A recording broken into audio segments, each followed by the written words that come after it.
ಎಲ್ಲರಿಗೂ ನಮಸ್ಕಾರ. ತಾಂತ್ರಿಕ ತೊಂದರೆಯಿಂದ ಸ್ವಲ್ಪ ತಡವಾಗಿ ಪ್ರಾರಂಭ ಮಾಡಬೇಕಾಯ್ತು, ಕ್ಷಮಸ್ರಿ. ಇವತ್ತು GB ಅವರ 117ನೇ ಹುಟ್ಟುದ ಹಬ್ಬ. ಸಾರಸ್ವತ ಲೋಕದೊಳಗೆ ಜಡಭರತ ಅನಾಮಧೇಯ ಎಂಬ ಹೆಸರಿನಿಂದ ಪರಿಚಿತರಾದ GB ಪ್ರಕಾಶನಕ್ಕೆ ಒಂದು ಭೀಷ್ಮ. ಪ್ರಕಾಶನ ಕ್ಷೇತ್ರದಲ್ಲಿ ಜೀವ ತಬಿಸಿ 1986ರಲ್ಲಿ ಇವರಿಗೆ ಪದ್ಮಶ್ರೀ ಪ್ರಶಸ್ತಿ ಭಾಜನರಾದರು. ಒಂದು ಕಾಲಕ್ಕೆ ಉದಯೋನ್ಮುಖ ಲೇಖಕರಿಗೆ ಆಸ್ಪದವನ್ನು ಕೊಟ್ಟು ಅವರ ಗ್ರಂಥಗಳಿಗೆ ಸ್ವರೂಪವನ್ನು ಕೊಟ್ಟು ಸಾರಸ್ವತ ಪ್ರಪಂಚಕ್ಕೆ ಅರ್ಪಿಸಿ ಆ ಸಾಹಿತಿಗಳಿಗೆ ಜ್ಞಾನಪೀಠ ಪ್ರಶಸ್ತಿ ಭಾಜನರನ್ನಾಗಿ ಮಾಡುವುದಕ್ಕೆ ಕಾರಣರಾದವರು ಇವರೇ ಸಾಕು. ಅವರ ಕಾಲ 1904ರಿಂದ 1993. ಒಟ್ಟು 89 ವರ್ಷದ ತುಂಬು ಜೀವನ. ಜೀವಿತದ ಕೊನೆಯ ಉಸಿರಿನವರೆಗೂ ಜೀವನೋತ್ಸಾಹ ಮಸುಕಾಗದಂತೆ ಬದುಕಿ ಬಾಳಿದವರು. ಸುತ್ತಮುತ್ತಲಿನ ಪ್ರತಿಯೊಬ್ಬ ವ್ಯಕ್ತಿಯಲ್ಲಿಯೂ ಜೀವನೋತ್ಸಾಹವನ್ನು ಜಾಗೃತವಾಗುವಂತೆ ಹುರಿದುಂಬಿಸಿದವರು. ಅವರ ಬದುಕು ಕಟ್ಟಿಕೊಂಡ ಕಾಲ ಸುಗಮವೇನೂ ಆಗಿರಲಿಲ್ಲ. 89 ವರ್ಷಗಳ ಕಾಲ ತಮಗೆ ಏನು ಸರಿ ಎನಿಸಿತೋ ಅದೇ ರೀತಿ ನಡೆದುಕೊಂಡವರು. ಏನು ಮಾಡಬೇಕೆಂಬ ತಂದೆ ಹನುಮಂತರಾವ್ ಪರ್ವತಿ GB ಅವರ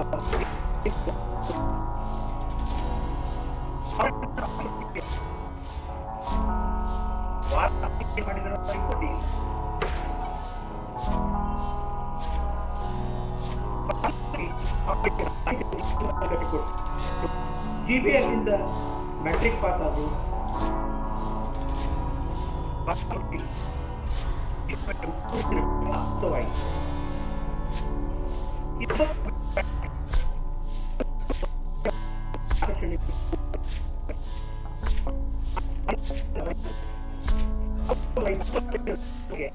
ಮ್ಯಾಟ್ರಿಕ್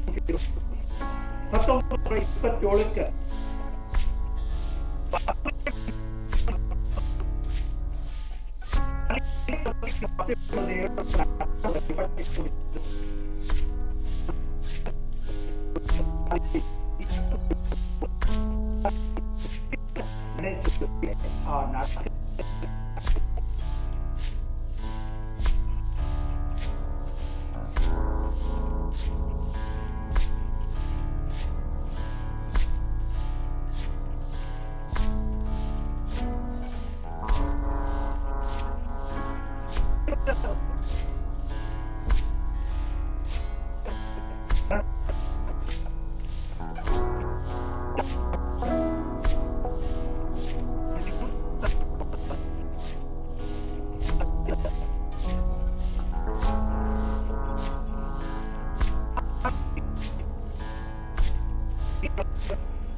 ಕರ್ನಾಟಕ ಕಾಲೇಜಿಗೂ ಅದು ಬಹಳ ಪ್ರೆಸ್ಟೀಜಿಯಸ್ ಇತ್ತು. ಅಂತದ್ರೊಳಗೆ ಕಾಲೇಜು ಸೋಲೋ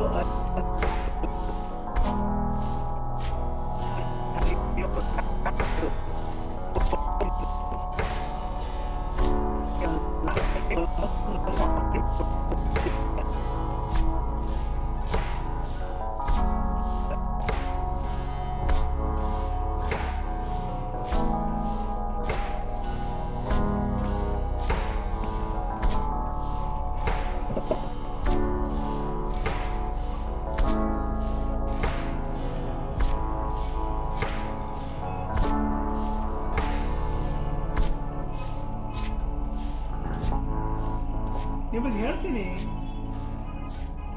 ಆ ಕ್ರಿಕೆಟ್ ಮ್ಯಾಚ್ ಅಂತಂದ್ರೆ ಅದು ಮಹಾರಾಷ್ಟ್ರ ಮತ್ತು ಕರ್ನಾಟಕದ ನಡುವಿನ ಮ್ಯಾಚ್ ಅನ್ನೋ ರಂಗ ಆಗಿಬಿಟ್ಟಿತ್ತು. ಆ ಮಟ್ಟಕ್ಕೆ ಬಂದಕ್ಕಿತ್ತು. ಅವರು ನೋಡಿದ್ರೆ GB ಅವರ ಕಾನ್ಸಂಟ್ರೇಷನ್ ಡಿಸ್ಟರ್ಬ್ ಮಾಡಬೇಕು ಅಂತ ತಿಳ್ಕೊಂಡು ಉಪ್ಪಿಟ್ಟು ಉಪ್ಪಿಟ್ಟು ಅಂತ ತಿಳ್ಕೊಂಡು ಒದರಿ ಕಾನ್ಸಂಟ್ರೇಷನ್ ಡಿಸ್ಟರ್ಬ್ ಮಾಡಬೇಕು ಅನ್ನೋರು ಅವ್ರು ಹೆಂಗೆ ಡಿಸ್ಟರ್ಬ್ ಮಾಡಬೇಕು ಅಂತಿದ್ರು, ಹಂಗಾಗಿ ಇವರು ಬಾಟ್ರೀಸ್ ಅಂತ ಅಲ್ಲಿ ಕಟ್ಟಿದ್ರು. ಸೋಲಿನೊಳಗೆ ಪರ್ಯಾವರ್ತನ ಆಗಬೇಕಾದಂಥ ಆ ಮ್ಯಾಚು ಕರ್ನಾಟಕ ಕಾಲೇಜಿಗೆ ನಾರ್ತ್ ಕೋಟ್ ಶೀಲ್ಡ್ ತಂದ್ಕೊಟ್ಟು. ಕಿವಿ ಎಂದೂ ತೋರಿಸ್ಕೊಳ್ತಿದ್ದಿಲ್ಲ, ಆದ್ರೆ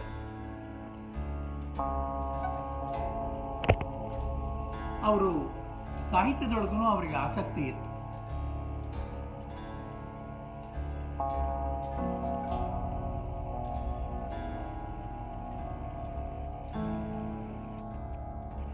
ಡಾಕ್ಟರ್ ಶ್ರೀನಿವಾಸ ರಾಯರು ಆದ ವರ್ಷ ತೀರ್ಕೊಂಡ್ರು. ಅವರ ಕಂಡೋಲೆನ್ಸ್ ಮೀಟಿಂಗಿನ ವೇಳಕ್ಕೆ KR ಮೈಷಿ ಮತ್ತು GB ಅವರು ಒಂದೊಂದು ಕಾವ್ಯ ಬರ್ತಾರೆ.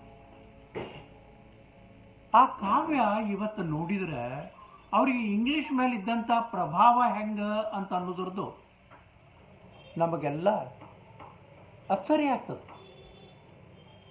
1928ರ ಕಾಲದೊಳಗೆ KR ಮೈಷಿ ಮತ್ತು GB ಜೋಶಿಯವರು ಇಂಗ್ಲಿಷ್ನೊಳಗೆ ಕಾವ್ಯದ ಮೂಲಕವಾಗಿ ಕಂಡೋಲೆನ್ಸಸ್ ಅನ್ನ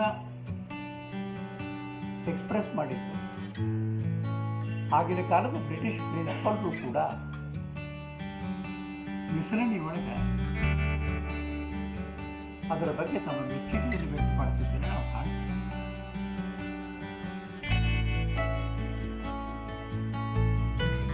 ಕಾಲೇಜ್ ಮುಗೀತು.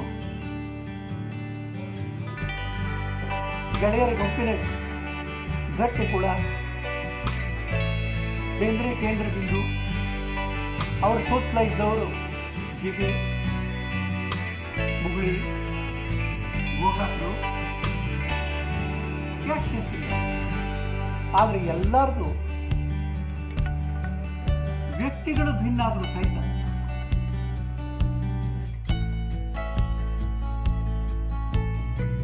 ಎಲ್ಲರದು ವ್ಯಕ್ತಿಗಳು ಭಿನ್ನ ಆದರೂ ಸಹಿತ ಎಲ್ಲರಿಗೂ ಬಂದ ಕೂಡಿ ಬಂದಿದೆ. ನಾವೆಲ್ಲರೂ ಎಷ್ಟು ದಿವಸ ಇರ್ತೇವೆ ಅಷ್ಟು ದಿವಸ ಕೂಡಿರಬೇಕು ಮತ್ತು ನಮ್ಮ ಎಲ್ಲರೊಳಗಿನ ಪ್ರತಿಭೆಯು ಕಾವ್ಯ ಪ್ರತಿಭೆ, ಸಾಹಿತ್ಯದ ಪ್ರತಿಭೆ ತೋರಬೇಕು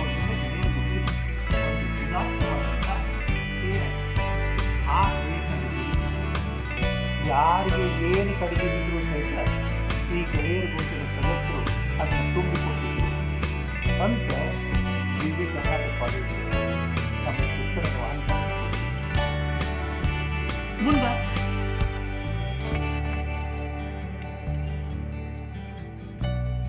ಅವರು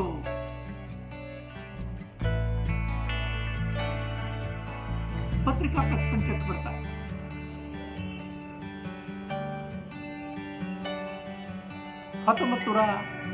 ಅವ್ರದ್ದೇನಾಗ್ತದಂತಂದ್ರೆ ಆಗ ಈ ವ್ಯವಸ್ಥಾಪಕ ಸಂಪಾದಕರಾಗಿ ಏನವ್ರು ಬರ್ತಾರೆ, ಅದು ಅವ್ರ ಜೀವನದ ಒಂದು ಟರ್ನಿಂಗ್ ಪಾಯಿಂಟ್ ಆಗ್ತದೆ. GB ಅವರು ಬಹುಮುಖಿ ವ್ಯಕ್ತಿತ್ವ, ಬಹುರೂಪಿ ವ್ಯಕ್ತಿತ್ವ, ವ್ಯಕ್ತಿತ್ವದ ಪ್ರತಿಯೊಂದು ಆಯಾಮದಲ್ಲಿಯೂ ಉತ್ತಮಿಕೆಯ ಛಲ, ಆಪ್ಟಿಮಮ್ ಎಕ್ಸಲೆನ್ಸ್ ಇಸ್ GB.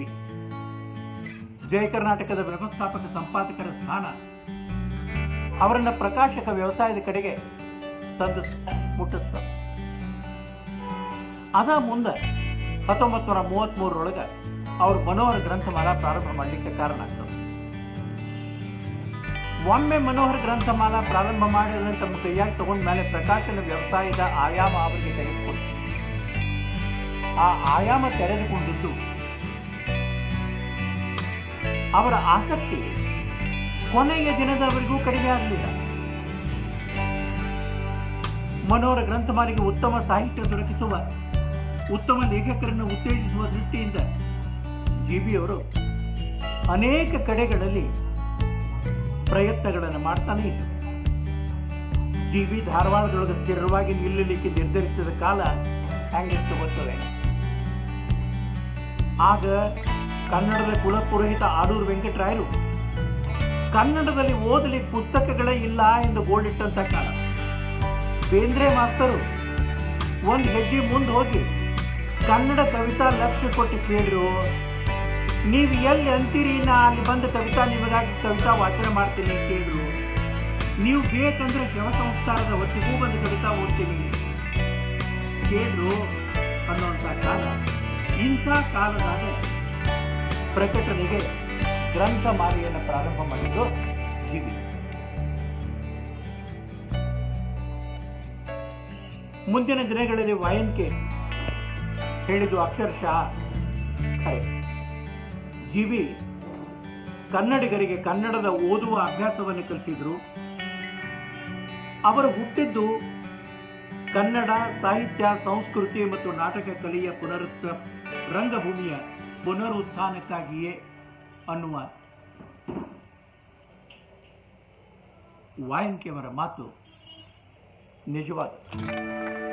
ಅಂಥವರನ್ನ ನಾವಿವತ್ತ ನೆನೆಸಿಕೊಂಬುವಂಥ ದಿವಸ. ನಾವು ಈ ದಿವಸನೂ ಸ್ಪಂದಿಸ್ತಿದ್ರೆ ನಾವಿದ್ರೂ ಅಷ್ಟ, ಇರದಿದ್ರೂ ಅಷ್ಟ, ಉತ್ತಮ ಸಾಹಿತ್ಯದ ನಿರ್ಮಾಣಕ್ಕೆ ಅವರು ಮಾಡದೇ ಇದ್ದ ಕೆಲಸನೇ ಇಲ್ಲ. ಪ್ರಯೋಗಶೀಲತೆ ಅವರ ಹುಟ್ಟುಗುಣ. ಹೊಸ ಸಾಹಿತ್ಯಗಳನ್ನು ಹುಟ್ಟು ಹಾಕಿ ಹೊಸ ಮೈಲುಗಳನ್ನು ಸ್ಥಾಪಿಸಬೇಕು.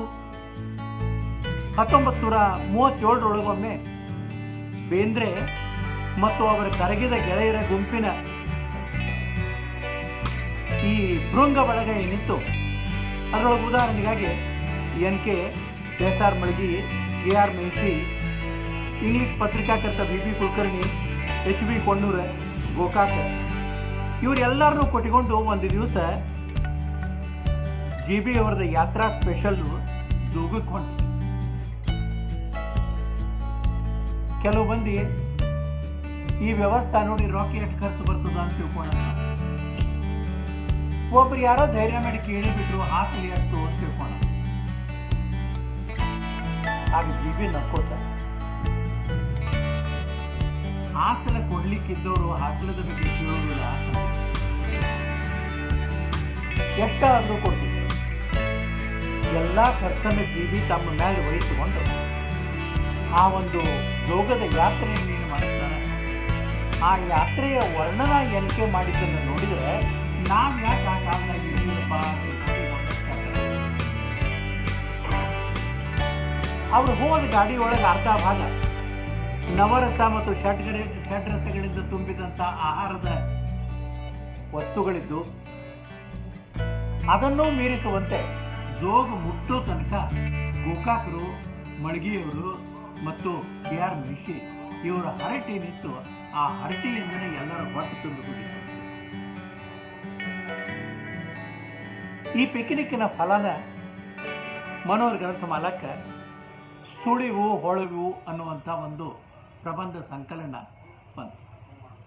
ಲಲಿತ ಪ್ರಬಂಧ ಸಂಕಲನ GB ಸಂಘಟನೆಯ ಫಲವಾಗಿ ಬಂದಂಥ ಮೊದಲನೇ ಹೆಜ್ಜೆ. ಅದೊಂದು ಮೈಲಿಗಲ್ಲಾಗಿ ಉಳಿತು. ಈ ಕರೆ ಟೊಪ್ಪಿಗೆ ಒಳಗ ಆಚ್ಛಾದಿತ ತಲೆ ಒಳಗ ಏನೆಲ್ಲ ಅದ್ಭುತ ಅಡಗಿತ್ತು ಅಂತ ಹೇಳೋದೇ ಕಠಿಣ. ಆ ಕಣ್ಣಿನೊಳಗಿದಂಥ ತೀಕ್ಷ್ಣ ದೃಷ್ಟಿ ನಿರಂತರವಾಗಿ ಏನನ್ನೋ ಹುಡುಕಾಡ್ತಾ ಇತ್ತು. ಯಾರಿಗೂ ಕಲ್ಪನಾ ಬರ್ಲಿಕ್ಕೆ ಸಾಧ್ಯ ಇಲ್ಲ ಅವ್ರ ತಲೆ ಒಳಗೆ ಏನ್ ನಡೆದಿರ್ತದ ಅಂತ. ನೋಡೋದ್ರೊಳಗೆ ಒಂದು ಯಾವುದೇ ಒಂದು ಹೊಸ ಘೋಷಣೆ ಹೊರಗೆ ಬರ್ತಿತ್ತು ಗ್ರಂಥಮಾಲಾ.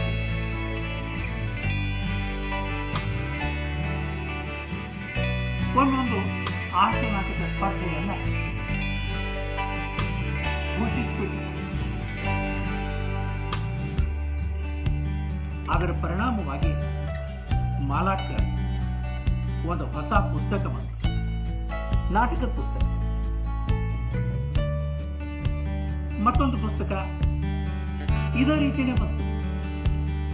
ಈ ಎಲ್ಲ ಒಂದೊಂದು ಕೃತಿಗಳ ಹಿಂದೆ ಇದ್ದುದು ಆ ಸಾಹಿತ್ಯಿಕ ಮೌಲ್ಯ ಅಷ್ಟ ಅಲ್ಲ, ಅದರ ಜೊತೆಗಿದ್ದಂಥದ್ದು GB ಅವರ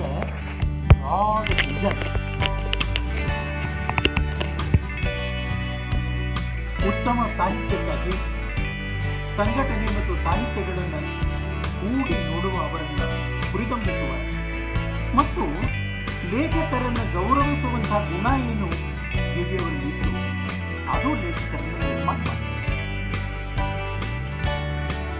ಅವರಲ್ಲಿ ಹೊಸತನದಲ್ಲಿ ಅದಮ್ಯ ವಿಶ್ವಾಸ. ಆದ್ರೆ ನವೋದಯದ ಕಾಲದ ಸಾಹಿತ್ಯ, ನವೋದಯ ಕಾಲದ ಮನೋಹರ ಗ್ರಂಥಮಾಲೆ ಆದ್ರೆ ಲೇಟ್ ಆಗಿ ಬಂದ್ರು ಅಂತ ತಿಳ್ಕೊಂಡೊಂದು ಕಾಮೆಂಟ್ ಬರ್ತದೆ. ನಾ ಮಾತ್ರ ಅದನ್ನು ಒಪ್ಪುದಿಲ್ಲ. ಅವರು ನವ್ಯವನ್ನು ಸ್ವೀಕರಿಸಿದ್ರು, ನವ್ಯವನ್ನು ಪುರಸ್ಕರಿಸಿದ್ರು. ಆದ್ರೆ ನವ್ಯದ ಮಾರ್ಗದೊಳಗೆ ತಮ್ಮ ಮನೋಹರ ಗ್ರಂಥಮಾಲೆಯನ್ನು ನಡೆಸಿಕೊಂಡು ಹೋಗಲಿಲ್ಲ. ನವ್ಯದೊಳಗಿದ್ದ ಉತ್ತಮ ಗ್ರಂಥಗಳನ್ನು ಮಾಲೆಗಾಗಿ ತೆಗೆದುಕೊಂಡು ಅವುಗಳನ್ನು ತಮ್ಮ ಚಂದಾದಾರರಿಗೆ ಒದಗಿಸಿಕೊಟ್ರು. ಆದರೆ ಅವರ ಆಂತರ್ಯದೊಳಗೆ ಆ ನವೋದಯ ಕಾಲದ ಮೌಲ್ಯಗಳಿದ್ದು ಆ ಮೌಲ್ಯಗಳು ಕೊನೆಯವರೆಗೂ ಇದ್ದುದನ್ನು ಕಾಣ್ತೇವೆ. ಮನೋಹರ ಗ್ರಂಥಮಾಲೆ ಯಾವ ಕಾಲಕ್ಕೂ ನವ್ಯದ ಒಂದು ಸಂಸ್ಥೆಯಾಗಿ ಬೆಳೆದದ್ದನ್ನು ನಾವು ಒಪ್ಪಲಿಕ್ಕೆ ಸಾಧ್ಯ ಇಲ್ಲ. ಇನ್ನು ನಿನಗೇನು ಸಾಹಿತ್ಯದೊಳಗೆ ಅನುಭವದ ಇದನ್ನ ಹೇಳಲಿಕ್ಕೆ ಅಂತಂದ್ರೆ, ನನ್ನ ಅನುಭವ ಏನದನ್ನ ಬಿಟ್ಟದು, ಅದನ್ನ ಓದು ಮಾತ್ರ ಇಷ್ಟ ಅನ್ಸೋದಲ್ಲ. ಇಲ್ಲಿಂದ ಬಂದಂಥ ಪುಸ್ತಕಗಳು ಸಾಹಿತ್ಯದ ಯಾವುದೇ ಪ್ರಕಾರದೊಳಗೆ ಯಾವುದನ್ನ ಹೊಸದನ್ನು ಕೊಡ್ತದೆ, ಆ ಹೊಸದು ಈ ಸಮಾಜಕ್ಕೆ ಪೂರಕವಾಗಿರ್ತದೆ, ಅದನ್ನು ಸ್ವೀಕರಿಸಿದ್ರೆ ಹೊರತು ಅವ್ರಿಗೆ ಎಂದೂ ಅದನ್ನು ತಿರಸ್ಕಾರ ಮಾಡಲಿಕ್ಕೆ ಹೋಗಲಿಲ್ಲ. ಆದರೆ ಮೌಲ್ಯಗಳನ್ನು ಎಂದೂ ಬಿಟ್ಟಿಲ್ಲ. ಒಮ್ಮೆ ಸುನಂದ ಬೆಳಗಾವ್ಕರ್ ಅವರು ಅವ್ರ ಮನೆಯವರು ಅಟ್ಟಕ್ಕೆ ಬಂದು ಕೂತಿರ್ತಾರೆ. ಅವತ್ತೊಬ್ಬ ಸೂಟ್ ಬೂಟ್ ಹಾಕೊಂಡಂಥವ್ರು ಒಬ್ಬರು ಅವ್ರ ಹೆಂಡತಿ ನೋಡಿ ಅಟ್ಟಕ್ಕೆ ಬರ್ತಾರೆ. ನಮ್ಮ ಪರಿಚಯ ಮಾಡ್ಕೊತಾರೆ. ಜಿವಿ ಅವ್ರಿಗೆ ಪರಿಚಯ ಮಾಡಿಕೊಂಡು ನಮ್ಮ ಮಿಸ್ಸಸ್ ಒಂದು ಪುಸ್ತಕ ಬರ್ತಾರೆ, ಇದನ್ನು ಪಬ್ಲಿಷ್ ಮಾಡ್ತೀವಿ, ನೋಡ್ತೀವಿ, ಇಲ್ಲ ಅದ್ರದ್ದು ಏನು ಖರ್ಚು ಬರ್ತದೆ ಅದನ್ನೆಲ್ಲ ನಾವು ನೋಡ್ಕೊತೀವಿ, ಈ ಪುಸ್ತಕ ಪ್ರಕಟ ಆಗ್ತದೆ.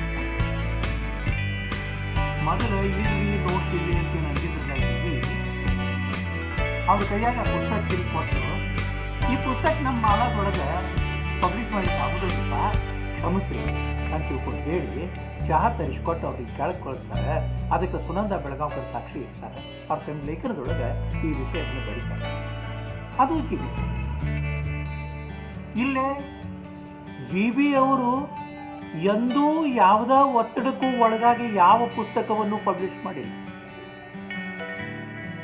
ಮತ್ತು ಯಾರ ಪುಸ್ತಕ ತಿರಸ್ಕಾರ ಮಾಡಿದ್ರು ಸಹಿತ, ಅಂದ್ರೆ ಯಾರ ಪುಸ್ತಕ ಅವರಲ್ಲಿ ಪಬ್ಲಿಷ್ ಆಗದೇ ಇದ್ರೂ ಸಹಿತ ಅವರಿಗೆ ಬರೆದ ಪತ್ರ ಏನಿರ್ತಿತ್ತಲ್ಲ, ಯಾಕೆ ನಮ್ಮ ಚೌಕಟ್ಟಿನೊಳಗೆ ಈ ಪುಸ್ತಕ ಕೂಡುವುದಿಲ್ಲ ಅಂತ ತಿಳ್ಕೊಂಡೇನು ಪತ್ರ ಬರೀತಿದ್ರಲ್ಲ, ಅದರ ಶೈಲಿನೇ ಇಷ್ಟು ಸುಂದರವಾಗಿರ್ತಿತ್ತು, ಅಂತಃಕರಣದಿರ್ತಿತ್ತು. ಆ ಮನುಷ್ಯ ಎಂದೂ ಇವ್ರನ್ನ ತಪ್ಪು ತಿಳ್ಕೊಳ್ಳಿಕ್ಕೆ ಸಾಧ್ಯ ಇರ್ತಿದ್ದಿಲ್ಲ. ಇಲ್ಲಿಂದ ಪುಸ್ತಕ ಪಬ್ಲಿಷ್ ಆಗದೆ ಇದ್ದಂಥವರು ಮುಂದೆ 50 ವರ್ಷದ ತನಕ ಮಾಲಾದ ಜೊತೆ ಸಂಬಂಧವನ್ನು ಇಟ್ಟುಕೊಂಡಿದ್ರು. ಅವರ 1-2 ಲೇಖನದೊಳಗೆ ಅಂಥ ಬರೆದ ಪತ್ರಗಳು ಬರ್ತಾವೆ. ಜಿವಿ ವ್ಯಕ್ತಿತ್ವದೊಳಗೆ ಇನ್ನೊಂದು ಮಹತ್ವದ ಅಂಶ ನನಗೆ ಕಂಡು ಬಂದಿತ್ತು ಅಂತ ತಿಳ್ಕೊಂಡ್ರೆ, ಅವರು ಪತ್ರಗಳ ಮುಖಾಂತರ ಲೇಖಕರ ಜೊತೆಗಿರುವಂಥ ಸಂಬಂಧ. ಕೃಷ್ಣಾನಂದ ಕಾಮತರ ಜೊತೆಗೆ ಜಿವಿ ಅವರಿಗೆ ಪತ್ರಗಳ ಸಂಬಂಧ ಇದ್ದುದನ್ನು ನೋಡಿದರೆ, ಎಷ್ಟೋ ಮಂದಿ ತಮ್ಮ ಮಕ್ಕಳ ಜೋಡಿ ಆ ಥರದ ಪತ್ರ ವ್ಯವಹಾರವನ್ನು ಇಟ್ಟುಕೊಂಡಿರೋದಿಲ್ಲ. ಕೃಷ್ಣಾನಂದ ಕಾಮತ್ ಮನೋಹರ ಗ್ರಂಥಮಾಲಾದ ಫ್ಯಾನ್ ಆಗೋದಕ್ಕೆ ಕಾರಣ ಅಂತ ತಿಳ್ಕೊಂಡ್ರೆ ಜಿವಿ ಪತ್ರಗಳು. ಜಿವಿ ಕೃಷ್ಣಾನಂದ ಕಾಮತರ ಸಾಹಿತ್ಯಕ್ಕೆ ಮಾರು ಹೋಗಬೇಕು ಅಂತ ತಿಳ್ಕೊಂಡಂತಂದ್ರೆ ಆ ಸಾಹಿತ್ಯದೊಳಗಿರುವಂಥ ಸಾಹಿತ್ಯಿಕ ಗುಣ ಮತ್ತು ಹೊಸತನ, ಇದನ್ನು ನಾವು ಇವತ್ತೂ ಕೂಡ ನೆನೆಸ್ಬೇಕು. ಜಿವಿ ಅವರ ಬಾಗಲಕೋಟೆಯ ಗೆಳೆಯರು 1940ರಿಂದ ಕೆರೂರು ವಾಸ್ತವಾಚಾರ್ಯರ ನಳದ ಮೇಂತಿ ನಾಟಕವನ್ನು ರಂಗಭೂಮಿ ತರಬೇಕು ಅಂತ ಪ್ರಯತ್ನ ಮಾಡಿದ್ದಾರೆ. ಸಂಘಟನೆಯ ಕೊರತೆ, ಹೇಳೋದು ಈಸಿ, ಮಾಡೋದು ಭಾಳ ಕಷ್ಟ, ಸಾಧ್ಯವಾಗಿರಲಿ. 5 ವರ್ಷದ ದಿವಸ ಒಂದೇ ಸಮನ ಪ್ರಯತ್ನ ಮಾಡಿದ್ರು ಸಹಿತ ಅವ್ರಿಗೇನು ನಳದ ಮೇಂತಿ ಬೇರೆ ಬೇರೆ ಶ್ರೀರಂಗರ ನಾಟಕಗಳನ್ನು ಮಾಡ್ತಿದ್ರು.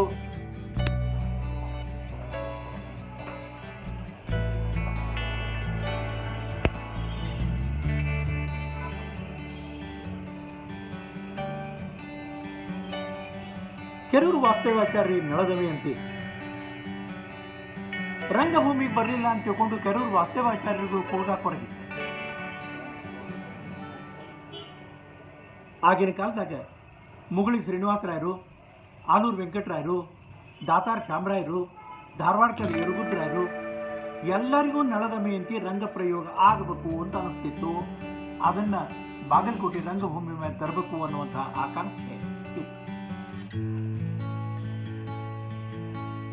1945 ಕಾಲ GB ಬಾಗಲಕೋಟೆ ವ್ಯಕ್ತಿ ಒಂದು ಸಂದರ್ಭ.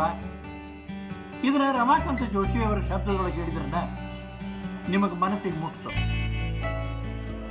ಒಂದು ದಿನ ಒಮ್ಮೆ ಕೆರೂರು ವಾಸ್ತವಾಚಾರ್ಯ ಕೊನೆ ಇಚ್ಛೆ ಏನಿರಬೇಕು ಅನ್ನೋದನ್ನು ಕುತೂಹಲದಿಂದ ಫ್ರಾಂಚೈಟ್ನೊಳಗೆ ವಾಸುದೇವಾಚಾರ್ಯರ ಆತ್ಮವನ್ನು ಆಹ್ವಾನಿಸಿಕೊಂಡು ಕೇಳಲಾಗಿ ನಳದಮಯಂತಿ ನಾಟಕ ರಂಗಭೂಮಿ ಮೇಲೆ ಬರಬೇಕಾಗಿತ್ತು, ನನ್ನ ಜೀವಮಾನದಾಗ ಅದು ಆಗಲಿಲ್ಲ ಅಂತ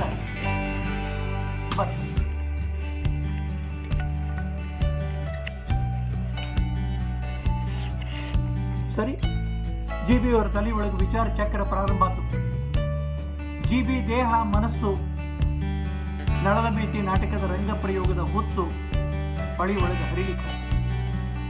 ಇಲ್ಲಿ ಒಂದು ಮಾತು ನೆನಪಾಗ್ತದೆ, Fools rush in where angels fear to tread. Correct. ಎಷ್ಟೋ ಮಂದಿ ಮೂರ್ಖರಂದ್ರು, ಎಷ್ಟೋ ಮಂದಿ ಆಗಲಾರದ ಕೆಲಸ ಕೈ ಹಾಕ್ಯಾರ ಅಂತಂದ್ರು. ಇದು ಎಲ್ಲ ಮಂದಿ ಮಾತಾಡಿ ಬಂದು GB ಅವ್ರ ಕಿವಿ ಒಳಗೆ ಹತ್ತಿ ಇಟ್ಕೊಂಡಿದ್ರು. ತಮ್ಮ ಕೆಲಸ ತಾವು ಮಾಡಿದ್ರು. ಆ ನಾಟಕ ಯಶಸ್ವಿ ಆಗ್ತದೆ. ಆ ನಾಟಕ ಯಶಸ್ವಿ ಆಗೋದಕ್ಕೆ GB ಎದೆಗಾರಿಕೆ, ಸಂಘಟನಾ ಶಕ್ತಿ, ಆಶಾವಾದಿತ್ವ ಇದು ಭಾಳ ಮುಖ್ಯ. ಅದ ಭೀಮಸೇನ್ ಜೋಶಿಯವರು ತಮ್ಮ ಗುರುಕುಲದ ಶಿಕ್ಷಣವನ್ನು ಮುಗಿಸಿಕೊಂಡು ಬಂದಿದ್ದರು. ಸಂಗೀತ ಕ್ಷೇತ್ರದೊಳಗೆ ಪ್ರವೇಶ ಮಾಡುವಂಥ ಕಾಲ ಅದು. ಆ ವೇಳಕ್ಕೆ ಭೀಮಸೇನ್ ಜೋಶಿಯವ್ರನ್ನ ಹಿಡ್ಕೊಂಡು ಬಂದು ಗದಗಿನ ಗೆಳೆದ್ರು, ಬಾಗಲಕೋಟೆ ಗೆಳೆದ್ರು. ಭೀಮಸೇನ್ ಜೋಶಿ ಎಲ್ಲರನ್ನೂ ಬಾಗಲಕೋಟೆ ಒಳಗೆ ಒಂದು ತಿಂಗಳ ತನಕ ಇಟ್ಟುಕೊಂಡು ರಿಹರ್ಸಲ್ ಶುರು ಮಾಡಿ ಪರ್ವತಿಯವ್ರ ಮನೆಯೊಳಗೆ 35-40 ಮಂದಿದು ಒಂದು ಗುಂಪು. ಊಟ ತಿಂಡಿ ಎಲ್ಲ ವ್ಯವಸ್ಥೆ ಮಾಡಿಕೊಂಡು ಅದರೊಳಗೆ 40 ಹಾಡು. ಆ 40 ಹಾಡುಗಳನ್ನು, ಅದು ಸಾಗ್ರ ಸಂಗೀತ ನಾಟಕ. ಅದು ಸಾಮಾನ್ಯ ವಿಲಾಸಿ ನಾಟಕ ಮಂಡಳಿಗಳು ಮಾಡುವಂಥ ನಾಟಕ ಅಲ್ಲ. ಅದೊಂದು ನಾಟಕ ಕಂಪನಿ ಮಾಡಬೇಕಾದಂಥ ನಾಟಕ. ಅಂಥ ನಾಟಕ ಕಂಪನಿ ಮಾಡಬೇಕಾದಂಥ ನಾಟಕವನ್ನು GB ತಮ್ಮ ಹೆಗಲ ಮೇಲೆ ಜವಾಬ್ದಾರಿಯನ್ನು ತೆಗೆದುಕೊಂಡು ಪ್ರತಿಯೊಂದು ರಿಹರ್ಸಲಿನ ವೇಳಕ್ಕೆ ಕಿಲ್ಲೇದ ರಸ್ತೆ ತುಂಬಿರ್ತಿತ್ತು. ಇವತ್ತು ಹೊಸ ಯಾವ ರಾಗದೊಳಗೆ ಯಾವ ಹಾಡು ಕೇಳಲಿಕ್ಕೆ ಸಿಗ್ತದೆ ಅಂತ ತಿಳ್ಕೊಂಡಂತ ಅಂಥ ರೀತಿ ಒಳಗೆ ನಳದಮಯಂತಿ ನಾಟಕದ ತಯಾರಿ ನಡೀತು. ಬೆಳಕಿದ್ರೊಳಗೆ ಬಾಗಲಕೋಟೆ ಒಳಗೆ ನಾಟಕ ಯಶಸ್ವಿಯ.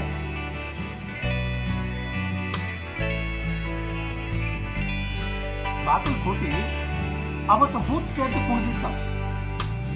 ಆದ್ರೆ ರಮಾಕಾಂತ್ ಹೇಳ್ತಾರೆ, GB ಕಿಶೆಗೆ ಎಂಥ ಕತ್ತರಿ ಬಿದ್ದಿತ್ತು ಅಂತ ಯಾರಿಗೂ ಅರಿವಿಗೆ ಬರಲಿಲ್ಲ. ಸ್ವಂತ GB ಅದನ್ನು ಲೆಕ್ಕಕ್ಕೆ ತಗೊಳ್ಳಿಲ್ಲ. ಭೀಮಸೇನ್ ಜೋಶಿ ಫುಲ್ ಹೈಟ್ನಾಗಿದ್ದ ಕಾಲ ನಳದಮಯಂತಿ ನಾಟಕದ 3ನೇ ಅಂಕ 6ನೇ ಪ್ರವೇಶ, ನಳದಮಯಂತಿಯರ ಸಮ್ಮಿಲನದ ಸಂದರ್ಭ, ಸಂಗೀತದಲ್ಲಿ ಉದಾತ್ತ ಶೃಂಗಾರದ ರಸೋತ್ಪತ್ತಿಯನ್ನ ಅಭಿವ್ಯಕ್ತಿಗೊಳಿಸುವಂಥ ಒಂದು ಚೀಜು. ಸತಿ ಏನ್ ಪಾವನಗಳಲ್ಲಿ ಆಹಾ ಎಂದಾಗ ಭೀಮಸೇನವರು ಮಾಂಡ ಪಹಾಡಿ ಢಂಗಿನೊಳಗೆ ಶುದ್ಧ ದೈವತವನ್ನು ಬಳಸಿ ಪ್ರಸ್ತುತಪಡಿಸಿದ್ದು ಅನೇಕ ವರ್ಷಗಳ ಕಾಲ ಕೇಳಿದವರ ಕಿವಿಯೊಳಗೆ ರುಮುಟುಮುಟ್ಟಿದೆ. 5ನೇ ಅಂಕ 7ನೇ ಪ್ರವೇಶದ ಗೀತೆ, ರಚನೆ ವಾಸ್ತವಾಚಾರ್ಯರದು, ಧ್ವನಿ ಭೀಮಸೇನ್. ವಿಲಾಸಿನಿ ಯಾಮಿನಿ ತಾಂ ನಡೆದಳೇನೆ ಉದಯ ಕಾಲ. ಯಾಮಿನಿ ಯಾಮಿನಿ ಎಂಬ ಪದಪುಂಜವನ್ನು ಭೀಮಸೇನರು ಮೇಲಿಂದ ಮೇಲೆ ಹಾಡಿ ಮಧ್ಯರಾತ್ರಿಯ ಭಾವವನ್ನು ಮೂಡಿಸಿದ್ರು. 3 ನಿಮಿಷದ ನಂತರ ತಾಂ ನಾಚಿ ನಡೆದಳೇನೆ ಉದಯ ಕಾಲದಿ ಎಂಬ ಪದಪುಂಜಕ್ಕೆ ಬಂದಾಗ ದಿವಾಸ ರಾಗದಿಂದ ಹೊರಬಂದು ತಾರ ಸಪ್ತಕದ ಕೋಮಲ ರಿಷಭದ ಮೇಲೆ ಸ್ಥಾಯಿಯಾದಾಗ ಬಾಗಲಕೋಟೆಯಲ್ಲಿ ಸೂರ್ಯ ಕಾಣಿಸಿಕೊಂಡಿದ್ದ. ಕಿಲ್ಲೆದೊಳಗ ರಂಗಮಂದಿರದೊಳಗಿನ ಚಪ್ಪಾಳಿಯ ಧ್ವನಿ ಪ್ರತಿಧ್ವನಿಸುತ್ತಿತ್ತು. ನಳದಮಯಂತಿ ನಾಟಕ ಅಜರಾಮರವಾಗಿ ಉಳಿತು. ಆ ಅಜರಾಮರವಾಗಿ ಉಳಿಯೋದಕ್ಕೆ ಕಾರಣ ಇತ್ತು ಕೆರೂರು ವಾಸ್ತವಾಚಾರ್ಯರ ಕೃತಿಗಳನ್ನು ಅವರ ಮೇಲಿನ ಅಭಿಮಾನದಿಂದ ಮನೋಹರ್ ಗ್ರಂಥಮಾಲದಿಂದ ಪ್ರಕಟಪಡಿಸಿದರು. ಇದು ಯಾವ ನವ್ಯದವರು ತೆಗೆದುಕೊಳ್ಳುವಂಥ ವಿಷಯ ಅಲ್ಲ, ನವೋದಯದವರು ಮಾತ್ರ ತೆಗೆದುಕೊಳ್ಳಬಹುದು ಅಂತ ಸಂದೇಶ. ಕಾಲ ಆಗಿತ್ತು, ಸಾಹಿತ್ಯದ ಅಭಿರುಚಿ ಬದಲಾಗ್ತಿತ್ತು, ಐಡಿಯಾ ಕ್ಯಾಚ್ ಆಗಲಿಲ್ಲ, ಚಂದಾದಾರರ ಸಂಖ್ಯೆ ಕಡಿಮೆ ಆಯಿತು. ಜೀವಿ ಮಾತ್ರ ಧೃತಿಗೆಡಲಿಲ್ಲ. 1946 ಮತ್ತೊಬ್ಬ ಗದಿಗಿನ ಮಿತ್ರರ ಸಹಕಾರದಿಂದ ಚಂದ್ರೆ ಮತ್ತೊಂದು ಹೊಸ ವಿಚಾರ. ಇದರ ನಡುವೆ ನಳದಮಯಂತಿ ನಾಟಕ ಹುಬ್ಬಳ್ಳಿ ಒಳಗಾಗ್ತದೆ. ಭಯಂಕರ ಯಶಸ್ವಿ ಪ್ರಯೋಗ. ರಗಡ ಟಿಕೆಟ್ ಖರ್ಚಾಗಿತ್ತ. ಆದ್ರೆ ಎಲ್ಲರ ಲಕ್ಷ ನಾಟಕದ ಕಡೆ ಇರ್ತದೆ. ನಾಟಕ ಮುಗಿದ ಮೇಲೆ ನೋಡ್ತಾರೆ, ಯಾರು ಟಿಕೆಟ್ ಕೂತಿರ್ತಾರೆ ಅವರು ಟಿಕೆಟು ರೊಕ್ಕ ಎಲ್ಲ ತಗೊಂಡು ಹೋಗ್ಬಿಟ್ಟು 35-40 ಮಂದಿ ಆರ್ಟಿಸ್ಟನ್ನ ಅವರವ್ರ ಊರಿಗೆ ಕಳಿಸ್ಬೇಕಾದ್ರೆ ಜಿಬಿ ಅವರ ಸಹಾಯಕ್ಕೆ ಬಂದವರು ಅವರು ಗೆಳೆಯರು ಎಲ್ಲರೂ ತಮ್ಮ ಟಿಕೆಟ್ಗಳಿಗೆ ಎಷ್ಟೆಷ್ಟು ರೊಕ್ಕದ ಅದನ್ನು ದರ ಎದುರಿನ ಮೇಲೆ ಹಾಕ್ತಾರೆ. ಜಿಬಿ ಅವತ್ತಿನ ನಾಟಕದ ಯಶಸ್ಸಿನ ಇದನ್ನು ಎಲ್ಲೂ ಯಾವ ಕಾಲಕ್ಕೂ ಹಿಂಗಾತು ಅಂತ ತಿಳ್ಕೊಂಡು ಒಂದು ಮಾತು ಒಬ್ಬರೆದುರಿಗೆ ಬಂದರು. ಇದು ನಿಜವಾದಂಥ ರಂಗಭೂಮಿಯ ಪ್ರೀತಿ ಅಂತಾನೆ ಜಿ ಬಿ ಅವರ ನಾಟಕ ಯಶಸ್ವಿ ಆಗಿದೆ. ಜಿ ಬಿ ಅವರ ನಾಟಕ ಅವರ ಬರೆದದ್ರೊಳಗೆ ಯಶಸ್ಸನ್ನು ಕಂಡು ಇಷ್ಟ ಅಲ್ಲ, ಅವರ ಸಂಘಟನೆ ಒಳಗೂ ಯಶಸ್ಸನ್ನು ಕಂಡು. ಜಿ ಬಿ ಅವರ ಕದರಿದ ನೀರು, ಸತ್ತವರ ನೆರಳು, ಸತ್ತವರ ನೆರಳಂತೂ ಎಷ್ಟು ಪ್ರಯೋಗಗಳನ್ನು ಕಂಡು. ಯಾವ ವಿಲಾಸಿ ನಾಟ್ಯ ರಂಗಭೂಮಿ ಅಷ್ಟು ಪ್ರಯೋಗಗಳನ್ನು ಕಾಣಲಿಕ್ಕೆ ಸಾಧ್ಯ ಇಲ್ಲ. 1000 ಪ್ರಯೋಗಗಳನ್ನು ಕಾಣ. ಈ ರೀತಿ ಜೀವಿ ನಡೆದದ್ದ ದಾರಿ ಪ್ರಕಾಶನದೊಳಗ ಸಂಘಟನೆ 1946 ಮತ್ತೆ ಗದಗಿನ ಮಿತ್ರರ ಸಹಾಯದ ಸಹಕಾರದಿಂದ ಶಾರದೋತ್ಸವವನ್ನು ಸಾಹಿತಿಗಳ ಸಮಾವೇಶವನ್ನು ಮಾಡಿ ಚರ್ಚಾ, ಗೌರವ ಸಮರ್ಪಣೆ, ಶಾರದೆ ಸಂತೃಪ್ತವಾಗುವ ಉತ್ಸವ, ಇದು ಮತ್ತೊಂದು ಸಂಘಟನೆಯ ಮೈಲುಗಲ್ಲು. ಈ ತರಹದ ಸಾಹಿತಿಗಳನ್ನು ಗೌರವದಿಂದ ನೋಡಿಕೊಳ್ಳುವುದಕ್ಕೆ ಮಾಲೆಯ ಸಾಹಿತಿಗಳಲ್ಲಿ ಕರ್ನಾಟಕದ ಬೇರೆ ಬೇರೆ ಮೂಲೆಗಳಿಂದ ಹೊಸ ಹೊಸ ಸಾಹಿತಿಗಳ ಬಗ್ಗೆ ಸೇರಿಕೊಂಡ್ರು. ಅವರ ಪ್ರತಿಭೆ ಕರ್ನಾಟಕದ ಮತ್ತು ಭಾರತದ ಬೇರೆ ಭಾಗಗಳಲ್ಲಿರುವಂತಹ ಕನ್ನಡದ ಜನರಿಗೆ ತಲುಪುವಂತೆ 1947 ಜಿ ಬಿ ಅವರಿಗನಿಸ್ತು, ನಾನಾ ಒಂದು ಕಲಾವಿಲಾಸಿ ನಾಟ್ಯ ಬಳಗವನ್ನು ಕಟ್ಟಬೇಕು, ನಾವ ಒಂದು ಹೊಸ ಪ್ರಯೋಗ ಮಾಡೋಣ, ನಾಟಕಗಳನ್ನು ಪ್ರಾರಂಭ ಮಾಡೋಣ. ಎಂಥ ಪ್ಲೇಚರ್. 1947 ಆಗಸ್ಟ್ 2 ಕಲೋಪಾಸಕ ಮಂಡಳ ಅಸ್ತಿತ್ವಕ್ಕೆ ಪ್ಲಜ್ ಏನಿತ್ತು ಅಂತ ತಿಳ್ಕೊಂಡ್ರೆ 100 ಉತ್ತಮ ನಾಟಕಗಳನ್ನು ಬರೆಸಬೇಕು, 100 ಉತ್ತಮ ನಾಟಕಗಳನ್ನು ಅಚ್ಚ ಹಾಕಿಸ್ಬೇಕು ಮತ್ತು 100 ಉತ್ತಮ ನಾಟಕಗಳನ್ನು ರಂಗಭೂಮಿ ಮೇಲೆ ತಂದು ಪ್ರದರ್ಶನ ಮಾಡಿ ಸಾಕ್ಷಿ. ಜಿ ಬಿ ಇರೋ ತನಕ ಅಂತಂದ್ರೆ 1993 ತನಕ ಸುಮಾರಾಗಿ 78 ನಾಟಕಗಳು ಪಬ್ಲಿಕೇಶನ್ ಕಂಡಿದ್ದು, ಅನೇಕ ನಾಟಕಗಳು ರಂಗಭೂಮಿಯ ಮೇಲೆ ಪ್ರದರ್ಶನಗೊಂಡಿತ್ತು. ಅವರದೇ ಆದಂತಹ ಒಂದು ಟ್ರೂಪ್ ಬೇರೆ ಬೇರೆ ಕಡೆಗಳಲ್ಲಿ ನಾಟಕಗಳನ್ನು ಆಡ್ತಿತ್ತು. ಆ ಕಲೋಪಾಸಕ ಮಂಡಳಕ್ಕೆ ನಾಟಕ ಬರೆದುಕೊಡ್ತಿದ್ರು ಎಲ್ ಜಿ ಬೇಂದ್ರೆ. ಒಂದು ಕಡೆಗೆ ವೈಚಾರಿಕ ನೆಲೆಯ ಮೇಲಿನ ಶ್ರೀರಂಗರ ನಾಟಕಗಳು, ಇನ್ನೊಂದು ಕಡೆಗೆ ಜನಸಾಮಾನ್ಯರು, ಮಧ್ಯಮ ವರ್ಗದವರು, ಸಂಗೀತದ ಆಸಕ್ತಿ ಉಳ್ಳವರು.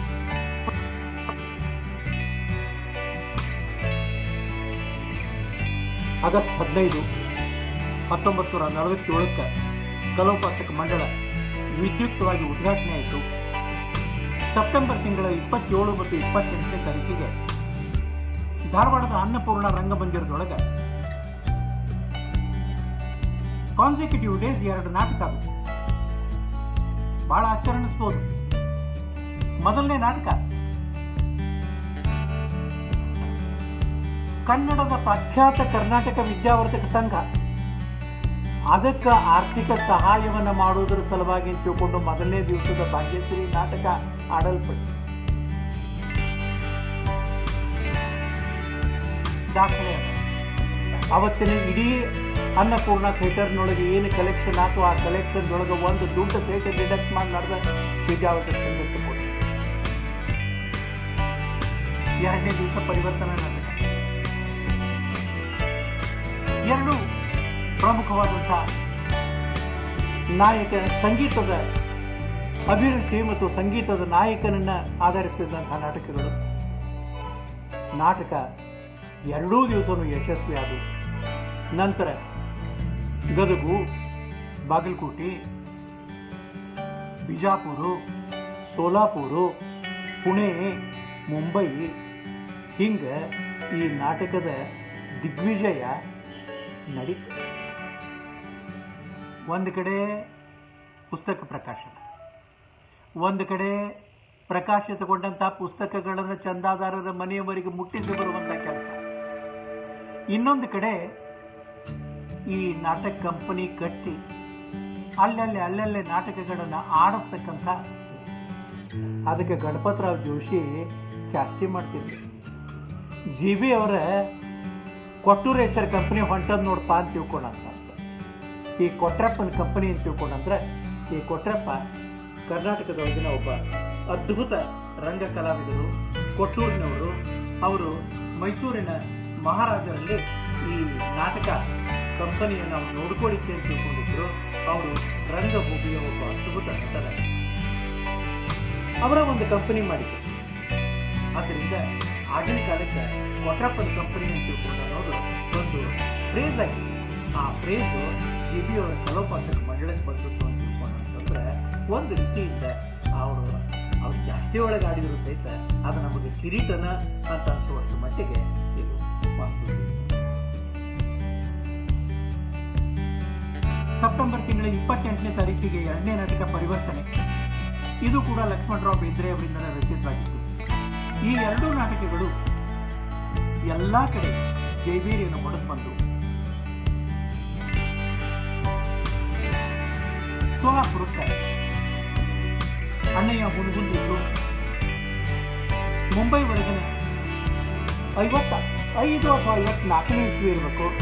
ಅಲ್ಲಿ ಕಾಂಪಿಟೇಷನ್ಗೆ ನಾಟಕ ಇರಬೇಕಾದ್ರೆ ಆಗ ಡಿಸ್ಟೆನ್ ಜೊತೆ ಅವೈಲೇಬಲ್ ಇದ್ದಿದ್ದಿಲ್ಲ. ಆಗ ಪ್ರಭುದೇವ್ ಸರ್ದಾರಗಳನ್ನ ಆ ಪಾತ್ರ ಮಾಡಲಿಕ್ಕೆ ತಿಳ್ಕೊಂಡು ಜಿ ವಿ ಸೋಲಾಪುರ ತನಕ ಹೋಗಿ ಅವ್ರನ್ನ ಒಪ್ಪಿಸಿ ಅಲ್ಲಿ 10 ದಿವಸ ಇದ್ದು ಅವ್ರನ್ನ ಆ ಸಂಗೀತ ನಾಟಕಕ್ಕೆ ಅಣಿಗೊಳಿಸಿದಂಥ ದಿವಸ. ಈ ಪರಿವರ್ತನೆ ಎನ್ನದಲ್ಲ, ಇದು ನೀತಿಗಿಂತ ಜಾತಿಗೆ ಬಂದಿರುವ ಅವಾಸ್ತವ ಮಹತ್ವವನ್ನು ಆಧರಿಸಿದ ನಾಟಕ. ಜಾತಿಗೆ ಮಹತ್ವ ಆಗ ಬರಲಿಕ್ಕತ್ತಿತ್ತು. ಅದರಿಂದ ಪ್ರೇಮ ಸಂಬಂಧಕ್ಕೆ ಉಂಟಾಗುವಂತಹ ವ್ಯತ್ಯಯ, ಅದಕ್ಕೂ ಹೆಚ್ಚಿಗೆ ನೀತಿಯಿಂದನೇ ಬಾಳಬೇಕು ಅನ್ನೋರು ಎದುರಿಸಬೇಕಾದಂಥ ಕಷ್ಟ ನಷ್ಟಗಳ ನಿರೂಪಣೆ. ಇದರಿಂದ ನಾಟಕ ಗೆದ್ದು. ಸಂಗೀತ ಬಹಳ ಮಾರ್ಮಿಕವಾಗಿತ್ತು, ಬಹಳ ಆಹ್ಲಾದಕರವಾಗಿತ್ತು. ಇದ ಕಾಲಕ್ಕೆ ಜಿ ಬಿ ಅವರಿಗೆ ತಲೆಗೆ ಬಂತು ಮುಕ್ತಾಬಾಯಿ ದೀಕ್ಷಿತರ ಜೂಜು ನಾಟಕವನ್ನು ಗದಿಗಿನಾಗ ಮಾಡಿಸ್ಬೇಕು ಅಂತ ತಿಳ್ಕೊಂಡ. ರಾಮಾಚಾರ್ಯರು, ಮಹಾಲಕ್ಷ್ಮಿ ಜೋಶಿ ಪ್ರಮುಖ ಪಾತ್ರದೊಳಗೆ ಜಿ ಬಿ ಅವರ ಸಂಘಟನೆಗೆ ಕಿರೀಟ ಪಡೆದ ಮತ್ತೊಂದು ಬೇಂದ್ರೆ ಅವರ ಮುನ್ನುಡಿಯಿಂದ ಪ್ರಕಟಿತವಾದಂತಹ ಜೂಜು ಅನ್ನುವಂತಹ ನಾಟಕ ರಂಗಭೂಮಿ. ಈ ನಡುವೆ 1951 ಜಿ.ಬಿ. ಅವ್ರ ತಲೆಗೆ ಬರ್ತದೆ, ಹುಯಿಲ್ಗೋಳ್ ನಾರಾಯಣ ರಾಯರಿಗೆ ಸತ್ಕಾರ ಮಾಡಬೇಕು ಅಂತ ತಿಳ್ಕೊಂಡು ಅವರ ಪತಿತೋದ್ಧಾರ ನಾಟಕದ ಪ್ರಯೋಗವನ್ನು ಗದಗಿನಲ್ಲಿ ಮಾಡಿಸುವ ವ್ಯವಸ್ಥೆಯನ್ನ ಮಾಡ್ತಾರೆ. ಆರ್ಟಿಸ್ಟ್ ಆರಿಸ್ತಾರೆ, ಅಲ್ಲಿ ಹೋಗಿ ನಿಂತು ರಿಹರ್ಸಲ್ಸ್ ಮಾಡಿಸ್ತಾರೆ. ಯಶಸ್ವಿಯಾಗಿ ಪತಿತೋದ್ಧಾರ ಬರ್ತದೆ. ಅದ ಮುಂದೆ ಪುಸ್ತಕದ ರೂಪದೊಳಗೆ ಮಾಲಾದಿಂದ ಪ್ರಕಟ ಆಗ್ತದೆ.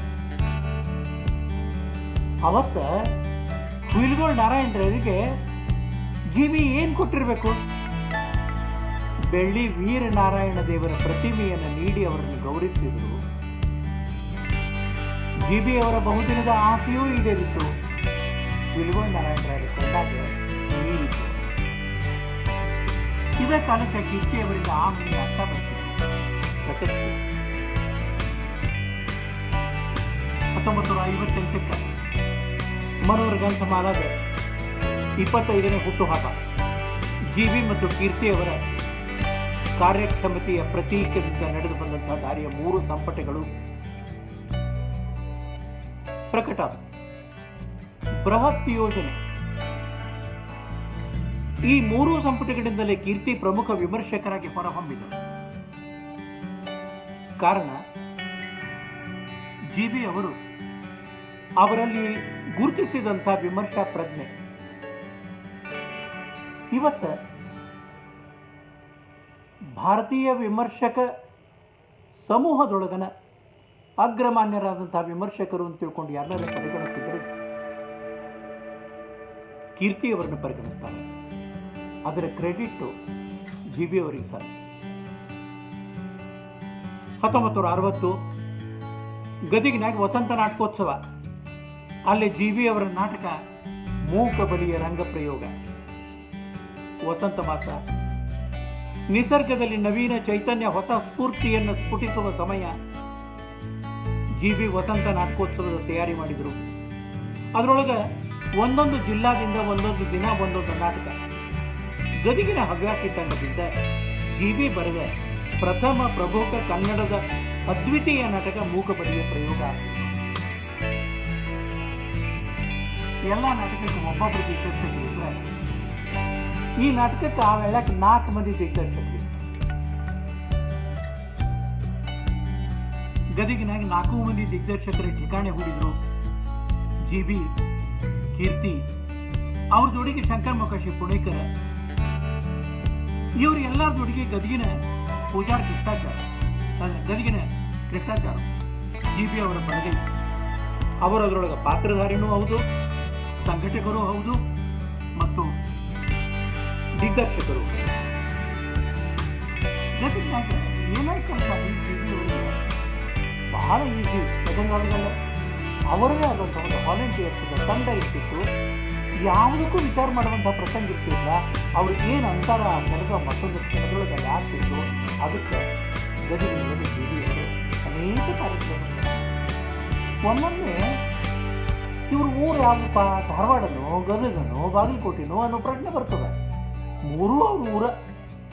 3 ಊರಿನೊಳಗೂ ಅವರ ಮಿತ್ರ ಮಂಡಳಿ, ಅವರ ಆಳವಾದಂಥ ಸಂಪರ್ಕ ಬೇರೂರಿತ್ತು.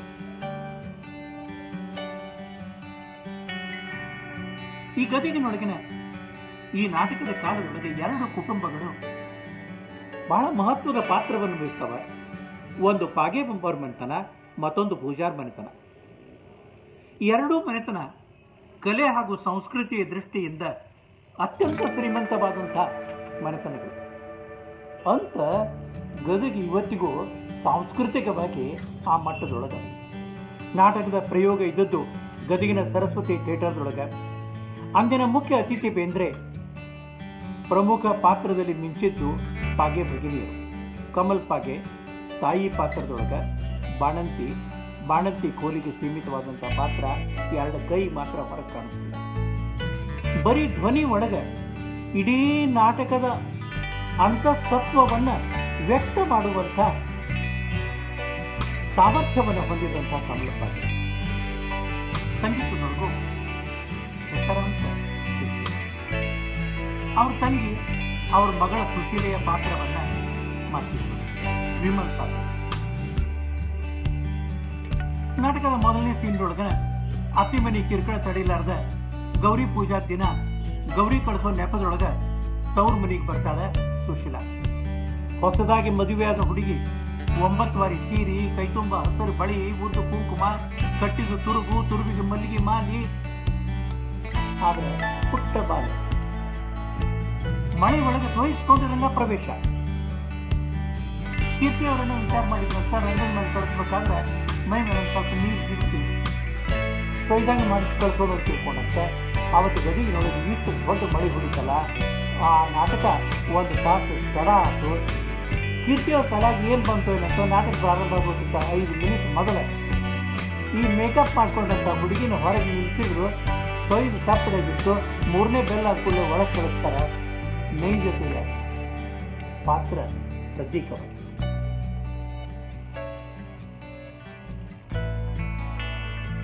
ಸುಶೀಲಾ ಒಳಗೆ ಬಂದಾಕಿನ ಗಿಳಿ ಪಂಜರದ ಹತ್ತಿರ ನಿಂತು ಗಿಳಿ ಮಾತಾಡ್ಸ್ಕೋತ ಒಂದು ಹಾಡು ಹಾಡ್ತಾಳೆ. ಕಾಡಿನ ಕಡೆಗೆ ಕಣ್ಣು ಓಡುತ್ತಾವ, ಗೂಡನ್ನು ಸೇರಲು ಮನಸ್ಸಿಲ್ಲ. ಕಾಡಿನ ಕಡೆಗೆ ಕಣ್ಣು ಓಡುತ್ತಾವ, ಗೂಡನ್ನು ಸೇರಲು ಮನಸ್ಸಿಲ್ಲ. ಈ ಹಕ್ಕಿಯ ಮನಸ್ಸಿಗೆ ಸೊಗಸಿಲ್ಲ, ಈ ಹಕ್ಕಿಯ ಮನಸ್ಸಿಗೆ ಸೊಗಸಿಲ್ಲ. ನಾಟಕ ರಂಗಿಗೆ ಜೀವಿಯವರು ನಿರಾಳವಾದ ಉಸಿರನ್ನು ಬಿಟ್ಟರು. ಸಮಾಧಾನ. ಮುಂದಿನ ಕ್ಷಣಕ್ಕೆ ದನ ಕಾಯೋ ಹುಡುಗ ಮಲ್ಯನ್ನ ಮಲಗಿದ ಅವನು ಎಬ್ಬಿಸೋ ದೃಶ್ಯ. ಮಲ್ಯಾಗ ಖರೇನ ನೀತಿ ಹತ್ತಿಬಿಟ್ಟು ಸುಸಂಸ್ಕೃತ ಮನೆತನದ ಈ ಹುಡುಗಿ ಅವನ ಮೈ ಮುಟ್ಟಿ ಎಬ್ಸೋಂಗಿಲ್ಲ. ಮಾತಿನಿಂದ ಅವ ಹೇಳವಲ್ಲ. ನಾಟಕ ಮುಂದುವರಿಬೇಕು. ಅವೆಲ್ಲ ವಿಂಗಿನ ಮತ್ತೊಂದು ಕಡೆಯಿಂದ ರಮಾಕಾಂತ ಜೋಶಿಯವರು ಕರ್ತನ್ ಕಟ್ ಮಾಡಿ ಅವರಿಗೆ ಎಬ್ಬಿಸಿದ ಘಟನೆ ಈ ನಾಟಕದಲ್ಲಿ.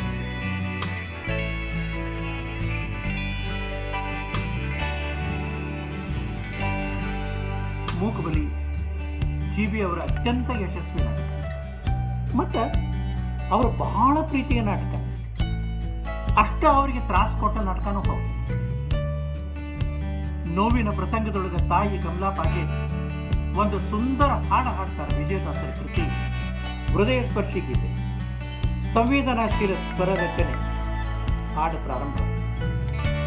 ಯಾಕೆ ಬಂದಿ ಜೀವ ಯಾಕೆ ಬಂದಿ, ಲೋಕದ ಅನುಭವ ಬೇಕಾದ ನಿಮಗೆ, ಲೋಕದ ಅನುಭವ ಬೇಕಾದ ಯಾಕೆ ಬಂದಿ ಜೀವ.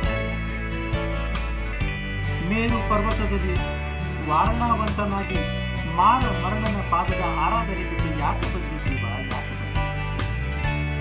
ಆದದ್ದೆಲ್ಲ ಆಯ್ತು, ಹೋದದ್ದಕ್ಕೆ ಮಾತುಗಳು ಯಾಕೆ.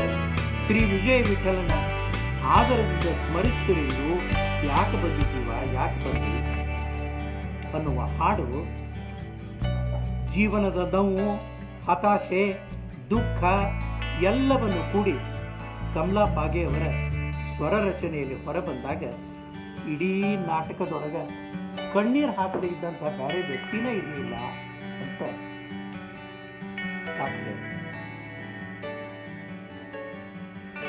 ನನ್ನೊಂದು ಅನುಭವದ ನಾಟಕ ರಂಗದೊಳಗೆ. ನಾಟಕ ಯಶಸ್ವಿ ಆಯಿತು ಅಂತಂದ್ರೆ ಸಂಘಟಕರು ಮರು ಕ್ಷಣಕ್ಕೆ ಕಾಣಿಸೋದೇ ಇಲ್ಲ. ಆದ್ರೆ ಇಲ್ಲಿ ಇರೋದು ಜಿ.ಬಿ. ಅವರ ಸಂಘಟನಾ ವೈಶಿಷ್ಟ್ಯ. ಅವರು ನಾಟಕ ಮುಗಿದ ಮೇಲೆ ನಿಂತು ಕಲಾವಿದರ ಸುಖ ದುಃಖಗಳನ್ನು ನೋಡ್ಕೊಂಬೋವಂಥ ಒಂದೇನೋ ಅವರ ಅಂತಃಕರಣಿತ್ತು. ಅದರೊಳಗೆ ಮೂಕಬಲಿ ನಾಟಕ ಯಶಸ್ವಿ ಆಯಿತು. ಪಾಗೆ ಭಗಿನಿಯರು ಇನ್ನೂ ತಾರುಣ್ಯದ ಪಾದಾರ್ಪಣೆ ಮಾಡುವಂಥ ಮಕ್ಕಳು. ನಾಟಕದ ದುಃಖಾಂತದ ಪರಿಣಾಮ ಅವರ ಮೇಲೆ ಆಗದೆ ಇರಲಿ ಅಂತ ಮರುದಿವಸ ಸತ್ಯನಾರಾಯಣ ಪೂಜಾ ಏರ್ಪಡಿಸಿ ಎಲ್ಲ ಕಲಾವಂತರಿಗೆ ಉಡುಗೊರೆ ಕೊಟ್ಟು ಊಟಕ್ಕೆ ಹಾಕಿ ಪರಮಾತ್ಮನಲ್ಲಿ ಆರ್ಥ ಭಾವದಿಂದ ಜೀವಿ ತಿಳ್ಕೊಂಡ್ರಂತೆ. ಇವರಿಬ್ಬರಿಗೂ ಜೀವನದ ಸುಖ ಸಮೃದ್ಧಿಗಾಗಿ ನಾನು ನಿನ್ನೆ ಬೇಡಿಕೊಡ್ತೀನಪ್ಪ, ಈ ನಾಟಕದ ಟ್ರ್ಯಾಜಿಡಿ ಇವರ ಜೀವನದ ಮೇಲೆ ಎಲ್ಲಿಯೂ ಅದರ ನೆರಳು ಬೀಳಬಾರದು ಅಂತ ತಿಳ್ಕೊಂಡು ಇಡೀ ಆರ್ಥದಿಂದ ದೇವರಿಗೆ ಬೇಡ್ಕೊಳ್ತಾರೆ. ಅದು ಜಿ.ಬಿ. ಅವರ ಮ್ಯಾಗ್ನಾನಿಮಿಟಿ ಮತ್ತು ಈ ಎಲ್ಲ ಕೆಲಸದೊಳಗೂ ನೆರವಾಗಿ ನಿಂತ ಪೂಜಾರ್ದು ಮತ್ತು ಕೀರ್ತಿ ಅವರದು ವಿಶೇಷ. ಈ ಎಲ್ಲ ಸಂಗತಿಗಳನ್ನು ನಾನು ರಾಧಾ ಕುಲಕರ್ಣಿ ಇವತ್ತು ನಿಮ್ಮ ಎದುರಿಗೆ ಮೂಕಬಲಿ ಜಿ.ಬಿ. ಅವರ ನಿಸ್ಸೀಮ ಪ್ರತಿಭೆ, ಅಸದೃಶ ಅಂತಃಕರಣದ ಮೂಕ ಸಾಕ್ಷಿ, ಸಾಮಾನ್ಯರಲ್ಲಿ ಅಸಾಮಾನ್ಯರನ್ನು ಕಾಡುವಂಥ ನಾಟಕದ ಪಾತ್ರ. ಮೂಕಬಲಿನೇ ಎಕ್ಸ್ಟೆಂಡೆಡ್ ಆಗಿ ಆ ಊರು ಇವರಾತು ಅಂತಃಕರಣವನ್ನು ತಲುಪುವ ಒಂದು ಕಾಲಘಟ್ಟ, ಆ ಕಾಲದ ಸಂಸ್ಕೃತಿಯನ್ನು ಹಿಡಿದಿರುವ ಕೃತಿಗಳಾಗಿದ್ದವು ಅವು. ಜಿ.ಬಿ. ಅವರು ಮಾತಾಡೋ ಮನುಷ್ಯರು ಅಲ್ಲೇ ಅಲ್ಲ, ಬರೀ ಮಾತಾಡಿಸೋ ಮನುಷ್ಯರು, ಯುವ ಪ್ರತಿಭೆಯನ್ನು ಅನ್ವೇಷಿಸುವ ಮನುಷ್ಯ. ನಾಡು ಕಟ್ಟಬೇಕು, ನುಡಿ ಬೆಳೆಸಬೇಕು ಅನ್ನೋದು ಅವರ ಧ್ಯೇಯ ಕಾಯಿ. ಬೆಳ್ಳಿ ಹಬ್ಬದ ಪ್ರಕಟಣೆ 3 ಬೃಹತ್ ಗ್ರಂಥಗಳು ಕನ್ನಡ ಸಾಹಿತ್ಯಕ್ಕೆ ಆಕಾರ ಗ್ರಂಥಗಳಾಗಿ, ಕೀರ್ತಿಯ ಅಪ್ರತಿಮ ವಿಮರ್ಶೆಯ ಗ್ರಂಥಗಳಾಗಿ ಹೊರಬಂತು. ವಿತರಣೆ ಆಯಿತು, ಆರ್ಥಿಕ ಸಮಸ್ಯೆಯನ್ನು ತಂದಿತ್ತು. ಪರಿಹಾರ ಕಂಡುಕೊಳ್ಳಲಿಕ್ಕೆ ಜಿ.ಬಿ. ಅವರು ಮತ್ತೆ ಮುಂಬೈ ಕಡೆ ಮುಖ ಮಾಡಿದರು. 1962 ಮುಂಬೈಯಲ್ಲಿ ಪಂಡಿತ್ ಭೀಮಸೇನ್ ಜೋಶಿಯವರ ಒಂದು ಕಾರ್ಯಕ್ರಮವನ್ನು ಆಯೋಜನೆ ಮಾಡಿದರು. ಮುಂಬೈ ಕರ್ನಾಟಕ ಸಂಘದವರಿಂದ ಮೂಕಬಲಿ ನಾಟಕ ಆವತ್ತಿನ ದಿವಸ ರಂಗಪ್ರಯೋಗ ಆಗುವಂತೆ ನೋಡಿಕೊಂಡರು. ಮುಂಬೈ ಪ್ರತಿಷ್ಠಿತ ಮಂದಿರ ಕಾಯ್ದಿರಿಸಿದ್ರು. ಮುಂಬೈ ಕೋರ್ಟು ಆಧಾರ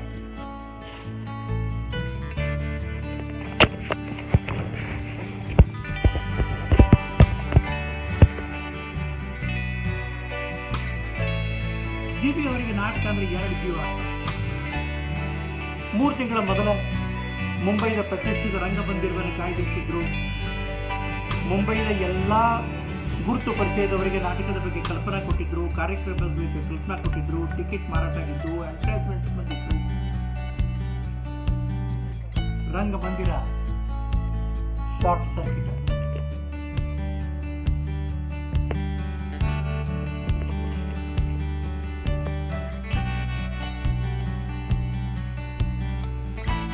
ರಂಗಮಂದಿರ ಅನುಪಯುಕ್ತ ಆಗಿತ್ತವ.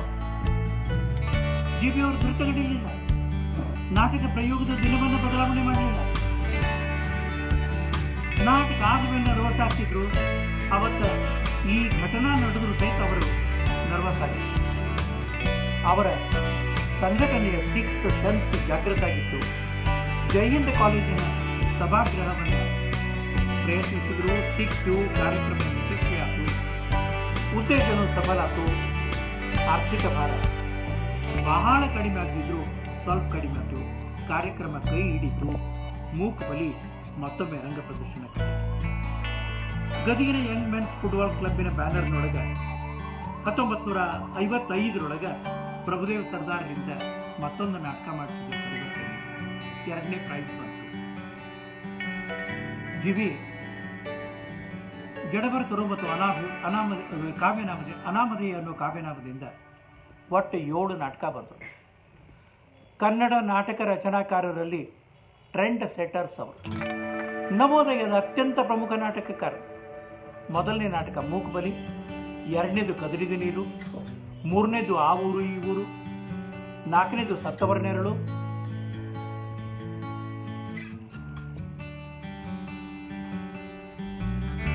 5ನೇದು ನಾನೇ ಬಿದ್ದಳ, 6ನೇದು ಪರಿಮಳದವರು, 7ನೇದು ಜರ್ಮನ್ ಮನೆ. ಮೊದಲಿನ 6 ನಾಟಕಗಳು ರಂಗಭೂಮಿಯ ಪ್ರಯೋಗವನ್ನು ಕಂಡವ ಯಶಸ್ವಿ ನಾಟಕಗಳಾಗಿವೆ. ಅವರ ನಾಟಕದ ಸಮಗ್ರ ಸಂಪುಟ 2004 ಜಿ.ಬಿ. ಅವರ ಎಲ್ಲ ನಾಟಕಗಳನ್ನು ಓದಿದ ಮೇಲೆ ನನ್ನ ಅಲ್ಪ ಬುದ್ಧಿಗೆ ಹೊಡೆದದ್ದೇನು ಅಂದರೆ, ನಾಟಕ ಜೀವನ ದೃಷ್ಟಿಯನ್ನು ಬಿಂಬಿಸಲು ಇರುವ ಒಂದು ಸಾಧನೆ. ಅವರ ನಾಟಕದ ಅನೇಕ ವಿಮರ್ಶೆಗಳು ಬಂದಿವೆ.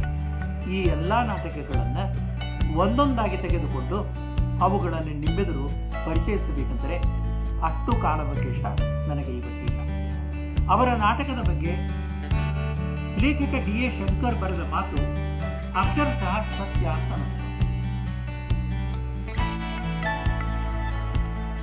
I coat ಡಿ.ಎ. ಶಂಕರ್. ಜಿ.ಬಿ. ಅವರು ಗ್ರೀಕ್ ನಾಟಕಕಾರರನ್ನು ಯಾವುದೇ ವೈಚಾರಿಕ ಆವೇಶ ಸಿದ್ಧಾಂತಗಳಿಗೆ ಸೋತು ಬೀಳದೆ ಜೀವನವನ್ನು ತೆರೆದ ಕನ್ನಡಿಯಲ್ಲಿ ನೋಡಿದವರು. ಮನುಷ್ಯ ಸಂಬಂಧಗಳನ್ನು ಸಂಘಟಿತವಾಗಿ, ಹದವಾಗಿ, ಕಾವ್ಯಮಯವಾಗಿ, ಪ್ರಾದೇಶಿಕ ಭಾಷೆಯಲ್ಲಿ ಸಾದರಪಡಿಸಿದರು. ಅವರಿಗೆ ಕಂಬಾರರ ಕಾರ್ನಾಡದ ಜನಪ್ರಿಯತೆ ಸಿಕ್ಕಿರಲಿಕ್ಕಿಲ್ಲ. ಈ ಜನಪ್ರಿಯತೆ ಅಭಿಜಾತ ಕೃತಿಗಳಿಗೆ ಲಭಿಸುವಂಥದ್ದಲ್ಲ. ಅದರ ಅಗತ್ಯವೂ ಅವರ ಕೃತಿಗಳಿಗೆ ಇರುವುದಿಲ್ಲ. ನಮ್ಮ ನಾಟಕ ನಿರ್ದೇಶಕರು ಸಾಹಿತ್ಯವನ್ನು ಸರಿಯಾಗಿ ಅಭ್ಯಾಸ ಮಾಡಿದವರಾಗಿದ್ದರೆ ಜೀವೆಯವರ ನಾಟಕ ರಂಗದ ಮೇಲೆ ಯಾವ ಜನಪ್ರಿಯ ನಾಟಕಕ್ಕಿಂತಲೂ ರಂಗಡಿಯಲ್ಲಿ ನಾಟಕದ ಪಠ್ಯ ನಿರ್ದೇಶಕನ ಜೀವನ ದೃಷ್ಟಿಯನ್ನು ಬಿಂಬಿಸಿರುವ ಸಾಧನ ಅಲ್ಲ. ಐ ಅನ್ಕೋಟ್ ಶಂಕರ್.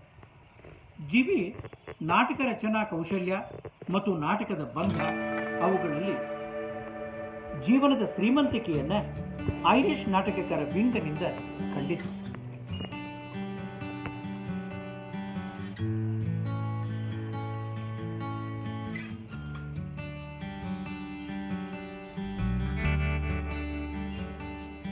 ಅವರ ಎಲ್ಲ ನಾಟಕಗಳು ಅನೇಕ ಪ್ರಯೋಗಗಳನ್ನು ಕಂಡವರು. ಸತ್ತವರ ನೆರಳಿನಷ್ಟು ಆ ಸಂಖ್ಯೆಯಲ್ಲಿ ಪ್ರಯೋಗಗಳನ್ನು ಕಾಣದೇ ಇದ್ರೂ ಎಲ್ಲ 6 ನಾಟಕಗಳು ಅದ್ಭುತವಾದಂತಹ ಪ್ರಯೋಗಗಳನ್ನು ಕಂಡರು. ಈ ನಾಟಕಗಳನ್ನು ಯಥಾವತ್ತಾಗಿ ನಿರ್ದೇಶಿಸಿದರೆ ಅವು ಎಲ್ಲ ಜನಪ್ರಿಯ ನಾಟಕಕ್ಕಿಂತ ಹೆಚ್ಚು ಸಕ್ರಿಯವಾಗಿ ಪ್ರೇಕ್ಷಕರನ್ನು ಹಿಡಿದಿಡಬಲ್ಲ. ಒಂದು ಉದಾಹರಣೆ ಕೊಡಬೇಕು ಅಂತಂದ್ರೆ ಶ್ರೀಪತಿ ಮಂಚನ್ ಬೈಲ್ ದಿಗ್ದರ್ಶಿಸಿದ ಪರಿಮಳದ ಅಭಿನಯ ಭಾರತೀಯ ಒಂದು ಪ್ರೆಸ್ಟಿಜಿಯಸ್ ರಂಗಪ್ರಯೋಗ.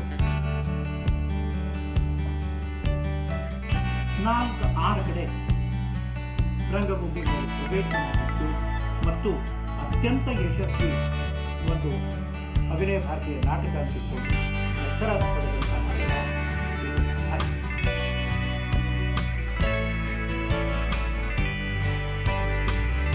ಅದೇ ರೀತಿ ದಿವಂಗತ ಲಕ್ಷ್ಮಣ್ ಜೋಶಿ ನಿರ್ದೇಶಿಸಿದ ಗದಗದಲ್ಲಿ 1966 ಜಿಲ್ಲೆ ಒಳಗೆ ಪ್ರಯೋಗ ನಡೆಸಿದೆ. ಗುರುದೇವ ಲಕ್ಷ್ಮಣ್ ಜೋಶಿ ಲಘುಬಹುದು ಕನ್ನಡ ನಾಟಕ ಪ್ರಪಂಚಕ್ಕನೇ ಒಂದು ದೊಡ್ಡ ಆಘಾತ. ಆದ್ರೆ ಆ ನಾಟಕದೊಳಗೆ ಯಾರು ಭಾಗವಹಿಸಿದ್ರು ಗೊತ್ತದೆ. ಈ ಮೊದಲನೇ ಪ್ರಯೋಗದೊಳಗೆ ಬಿ ವಿ ಕಾರಂತರು ಮತ್ತು ಜಾಗತಿಕ ಹೆಸರು ಮಾಡಿದ ರಾಮಮೂರ್ತಿ ಈ ನಾಟಕದೊಳಗೆ ಅದು ಮಹತ್ವದ ಪಾತ್ರವಿದೆ. ಬೆಂಗಳೂರಿನೊಳಗೆ ಪ್ರಸನ್ನ ಇದರ ಪ್ರಯೋಗ ಮಾಡಿದರು. ಧಾರವಾಡದೊಳಗೆ 1971 ಈ ನಾಟಕದ ಸತ್ವಯುತವಾದಂತಹ ಅಭಿವ್ಯಕ್ತಿ ಪ್ರಯೋಗ ಆಯಿತು. ಜೀವಿ ಅವರಿಗೆ ನಾಟಕದ ಬಗ್ಗೆ ಸ್ಪಷ್ಟ ಕಲ್ಪನೆ ಇತ್ತು. ಅವರು 1956 ಸೊಲ್ಲಾಪುರಕ್ಕೆ ಅಣ್ಣಯ್ಯ ಹುಣಗುಂದ ಅವರ ಮನೆಗೆ ಬಂದಾಗ ಅಲ್ಲಿ ಕಲಾವಿದರು ಒಂದು ಉತ್ತಮ ನಾಟಕ ನಮಗೆ ಬರೆದು ಕೊಡ್ರಿ ಅಂತ ಕೇಳಿ ಅವ್ರು ಹೇಳಿದ ಮಾತು ಆಗ ನನಗೆ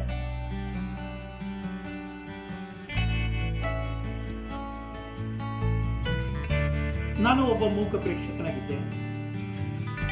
ಆದ್ರೆ ಅಲ್ಲಿ ನಡೆದ ಚರ್ಚಾ ಮುಂದೆ ವಸಂತ ದಿವಾನ್ಜಿಯವರು ಒಂದು ಲೇಖನದ ಮೂಲಕವಾಗಿ ಪ್ರಕಟ ಮಾಡಿದಾಗ ಆ ಚರ್ಚೆ ಈಗ ನನಗೆ ಅರ್ಥ ಆಗಿ ಜೀವಿಯವರ ನಾಟಕದ ಫಿಲಾಸಫಿ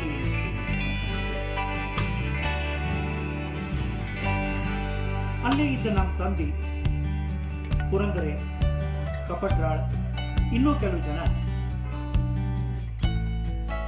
ತಮಗೆ ಅಂಥ ನಾಟಕ ಬೇಕು ಅಂತ ವಿವರಿಸಲಿಕ್ಕೆ ಜೀವಿಯವರು ನಾಟಕದಾಗ ಹಾಡಿನ ಪಾರ್ಕ್ ಇರಬಾರ್ದು, ವಿಧವಾ ಪಾರ್ಕ್ ಇರಬಾರ್ದು, ಮುದುಕ ಮುದುಕಿ ಇರಬಾರ್ದು. ಜೀವಿ ಹಿತಪ್ರಜ್ಞೆ ಅವಸ್ಥೆಯೊಳಗೆ ಕೇಳಿಸಿಕೊಳ್ತಿದ್ರು. ಒಬ್ಬರು ಒಮ್ಮೆಲೆ ಜೀವಿ ಅವರಿಗೆ ನೀವು ನಮ್ಮ ಮಾತು ಕೇಳಿ ಕತ್ತೀರಿ ಇಲ್ರಿ,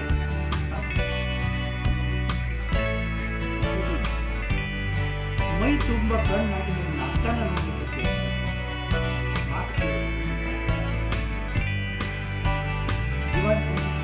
ಏನು ನೀವು ಇಷ್ಟೋ ತನಕ ಏನೇನು ಸಂವಾದ ಮಾಡಿದ್ರು ಅದನ್ನ ನಾಟಕ ಅಂದ್ರೆ ಅದು ಜೀವನದಿಂದ ಭಿನ್ನವಾಗಿ ಇರುವುದಿಲ್ಲ. ಯಾರೋ ಬರೀಬೇಕು, ನೀವೆಲ್ಲರೂ ಕಂಠಪಾಠ ಮಾಡಿ ಮಾಡಬೇಕು, ಅದು ನಾಟಕ ಅಲ್ಲ. ಜೀವನಕ್ಕೆ ನಾಟಕ ಹತ್ತಿರದ ಸಂಬಂಧದ. ಜೀವನ ಕಲಿತು ಆಡಿದ್ರೆ ನಾಟಕ ಆಗ್ತದೆ. ಜೀವನ ಕಲಿತು ಆಡಿದ್ರೆ ನಾಟಕ ಆಗ್ತದೆ. ಅರಿತು ಬಾಳಿದ್ರೆ ಜೀವನ ಸಮೃದ್ಧ ಆಗ್ತದೆ. ನಾಟಕ ಅಂದ್ರೆ ಒಂದು ಕನ್ನಡಿ. ಅದರೊಳಗೆ ನನ್ನ ಮುಖ ನೋಡ್ಕೊಳ್ಬೇಕು. ರಾಜನ ಇರ್ಲಿ, ರೈತನ ಇರಲಿ, ಕಣ್ಣಿಗೆ ಲೋಭ ಮೋಹ ಇಲ್ಲ. ನಾಟಕ ಮಲಗಿದವ್ರನ್ನ ಎಬ್ಬಿಸ್ತದೆ. ಅದರೊಳಗೂ ನಾಟಕ ಪ್ರೇಕ್ಷಕರನ್ನ ಎಬ್ಬಿಸ್ತದೆ, ಪ್ರೇಕ್ಷಕ ನಾಟಕಕಾರರನ್ನ ಎಬ್ಬಿಸ್ತಾನೆ. ಇದು ಕಿವಿ ಅದ.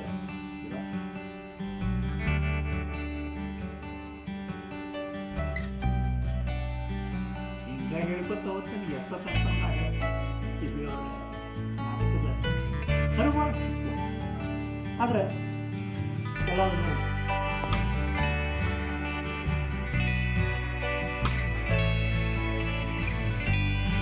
ಅವರೇನು ಪ್ರತಿಜ್ಞೆ ಮಾಡಿದ್ರು 3 ನಾಟಕ, ಅದು ಈಗ ಮನೋರಂಜನೆ ಮಾಡಿದ ಪೂರ್ಣ 117 ನಾಟಕ ಪಬ್ಲಿಷ್ ಸುಮಾರು.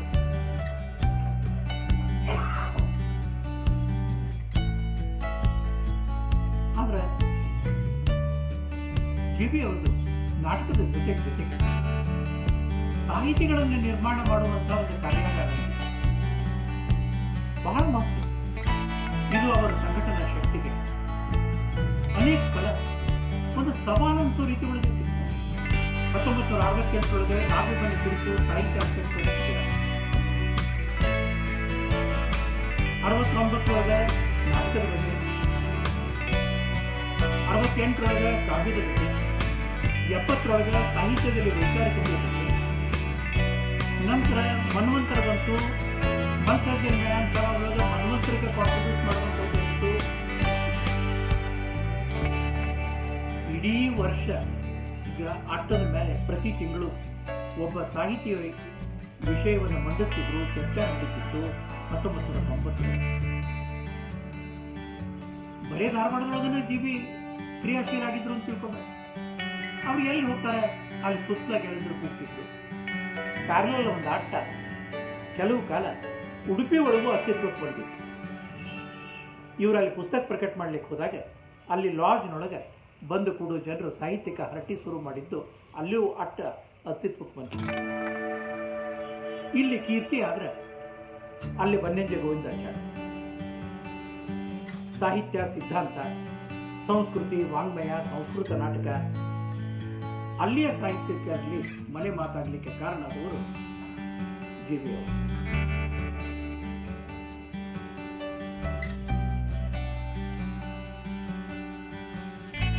ಕೇತೀರ್ಥ ಜೋಶಿ ದಿಲ್ಲಿಯಿಂದ NSC ಟ್ರೈನಿಂಗ್ ಮುಗಿಸ್ಕೊಂಡು ಬಂದಾಗ ಧಾರವಾಡದೊಳಗೆ ಮತ್ತೆ ಜಿಬಿ ಅವರು ಇನ್ನೊಂದು ನಾಟಕದ ಹವ್ಯಾಸಿ ತಂಡವನ್ನು ಪ್ರಾರಂಭ ಮಾಡಿದರು.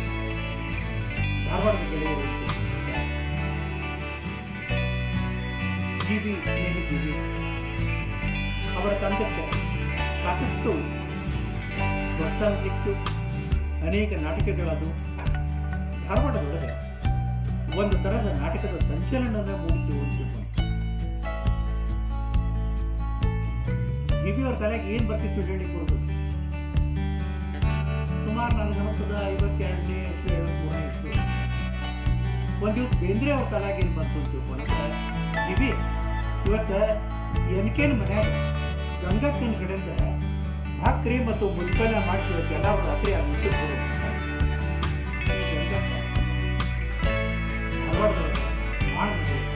ಅತ್ಯಂತ ಪ್ರಸಿದ್ಧ. ನಾವೆಲ್ಲ ಅವರಿಗೆ ಕಟ್ಟನ್ ಸೂಚನೆ ಜಾಸ್ತಿ ಮಾಡ್ತೀವಿ. NK ಅವ್ರ ಮನೆಯಾಗ 9 ಮಂದಿ ರಾತ್ರಿ ಊಟ ಆಯ್ತು. ಎಲ್ಲರೂ ಏನು ಮನೆಗೆ ಹೋಗೋ ತಯಾರಿ ಮಾಡಬೇಕು. ಜಿಬಿ ಹೇಗೆ ಶೈಕ್ಷಣಿಕ ನಡ್ರಿ ಎಲ್ಲರೂ ಹುಬ್ಬಳ್ಳಿಗೆ ಹೋಗೋಣಂತ. 2ನೇ ನಾಟಕದ ಎಲ್ಲರದು ಟಿಕೆಟ್ ತೆಗ್ಸೀನಿ. 9 ಮಂದಿನ ಸ್ಟೇಷನ್ನಿಂದ ಗಾಡಿ ಕರ್ಕೊಂಡು ಹೋಗಿ ಹುಬ್ಬಳ್ಳಿ ಒಳಗೆ ನಾಟಕ ತೋರಿಸಿ ತಿರುಗಿ ಎಲ್ಲರೂ 9 ಮಂದಿ ಧಾರವಾಡಕ್ಕೆ ಬಂದಾಗ ಮಧ್ಯಾಹ್ನ 6 ಗಂಟೆ ಆಗಿದೆ. ಈ ರೀತಿ ಬೇಂದ್ರೆಯವರ ಕೈಯೊಳಗೆ ಅವರಿಗೆ ಆರ್ಟಿಸ್ಟ್ ಬಗ್ಗೆ ಹಂಗ ಕಡೆ ಎಲ್ಲರ ಬಗ್ಗೆನೂ ಇತ್ತು. ಎಲ್ಲಿ ತೋರ್ಬಿಡ್ತಿದ್ದಿಲ್ಲ ಅವರು ಈ ಕೈಯಿಂದ ಮಾಡಿದ ಕೆಲಸ ಈ ಕೈಗೆ ಗೊತ್ತಾಗ್ತಿದ್ರು. ಬಾದಾಮಿ ಒಳಗೆ ಒಬ್ಬ ಕಲಾವಿದ ಭಗಿನಿಯರು 1980 ಇಸ್ವಿ ಒಳಗೆ ಬಾದಾಮಿ ಒಳಗೆ ಸತ್ತವರ ನೆರವು ನಾಟಕ, ಅದಕ್ಕೆ ಅವ್ರನ್ನ ಕಲಾವಿದರನ್ನ ಕರ್ಕೊಂಡ್ಬರ್ಬೇಕು ಅಂತ ತಿಳ್ಕೊಂಡು ಪ್ರಯತ್ನ ಹೋದಾಗ ಅಲ್ಲಿ ಪರಿಸ್ಥಿತಿ ಗಮನಿಸಿ ಅವರ ಮನೆಗೆ ಬೇಕಾಗುವಂತಹ ಎಲ್ಲ ಒಂದು ತಿಂಗಳ ಸಾಮಾನುಗಳನ್ನು ಕಳಿಸಿ ಅವರು ನಿರಾತಂಕವಾಗಿ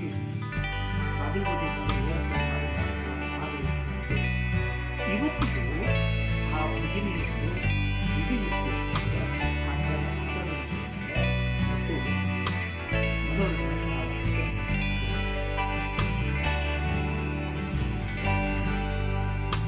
ಮತ್ತು ಜಿಬಿ ಅವರಿಗೆ ನಾಟಕ ಅಂತಂದ್ರೆ ಅವರಿಗೆ ಅಂತರ ಅನ್ಸತ್ತಿದ್ದಿಲ್ಲ.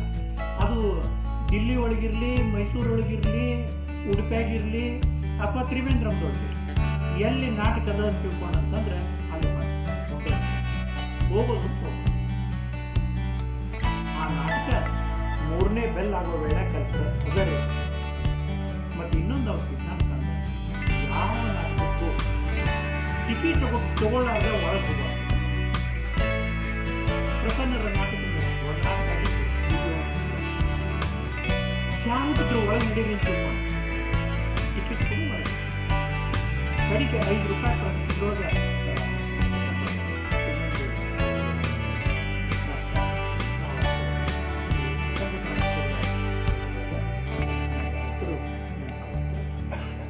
ಕೊನೆಗೆ 5 ರೂಪಾಯಿ ತಮ್ಮ ಟಿಕೆಟಿನ ರೊಕ್ಕ ಕೊಟ್ಟನ 2ನೇ ನಾಟಕ ನೋಡಿದ್ರು. ಸಂಸ್ಕೃತರ ದುಃಖ ಏನು ಅನ್ನೋದನ್ನ ಕಂಡವರ ಇಂಥವರು ಸಾಹಿತ್ಯದ ಬಗ್ಗೆ ಅವರು ಸಾಹಿತ್ಯಗಳನ್ನು ಯಾವ ರೀತಿಯಾಗಿ ನೋಡ್ಕೊತಿದ್ರು, ಸಾಹಿತ್ಯಗಳ ಜೊತೆಗೆ ಸಂಬಂಧವನ್ನು ಹೆಂಗೆ ಏರ್ಪಡಿಸ್ತಿದ್ರು, ಇದು ನಮಗೆ ಈಗಾಗಲೇ ನಮ್ಮ ಪರಿಚಯಕ್ಕೆ ಬಂದದ್ದು.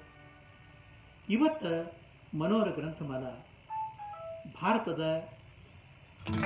ಮತ್ತು ಅಂತಾರಾಷ್ಟ್ರೀಯ ಮಟ್ಟದೊಳಗೆ ಒಂದು ಹೆಸರುವಾಸಿಯಾದಂಥ ಪಬ್ಲಿಕೇಶನ್ ಹೌಸ್ ಅಂತ ಆಗಿತ್ತು. ಅದಕ್ಕೆ ಮುಖ್ಯ ಕಾರಣ ಆ ಮನೆತನದವರು ಜಿಬಿಯವರ ಕಾಲದೊಳಗೆ, ಅದರ ಮುಂದಿನ ಕಾಲದೊಳಗೆ ಲೇಖಕರನ್ನ ಪರಿಪೋಷಿಸುವಂಥ ರೀತಿ, ಲೇಖಕರ ಜೊತೆಗೆ ಸಂಬಂಧ ಅದು ತಿಳ್ಕೊಂಡು ನವ್ಯದ ಅಧ್ವೈನಿಗಳೆಲ್ಲ ಮನೋಹರ ಗ್ರಂಥಮಾಲಾ ತಮ್ಮ ಪುಸ್ತಕಗಳ ಪ್ರತ್ಯೇಕವಾಗಿ ಹೆಸರು ಪಡೆಯಬೇಕು ಅಂತ ಆತುರಿದಂಥ ಕಾಲ ಇವತ್ತು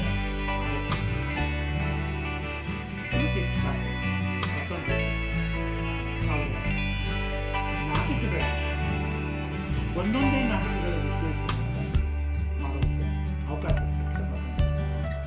ಏನಾದರೂ ಪ್ರಶ್ನೆಗಳು ಹಾಕ್ತಾರೆ.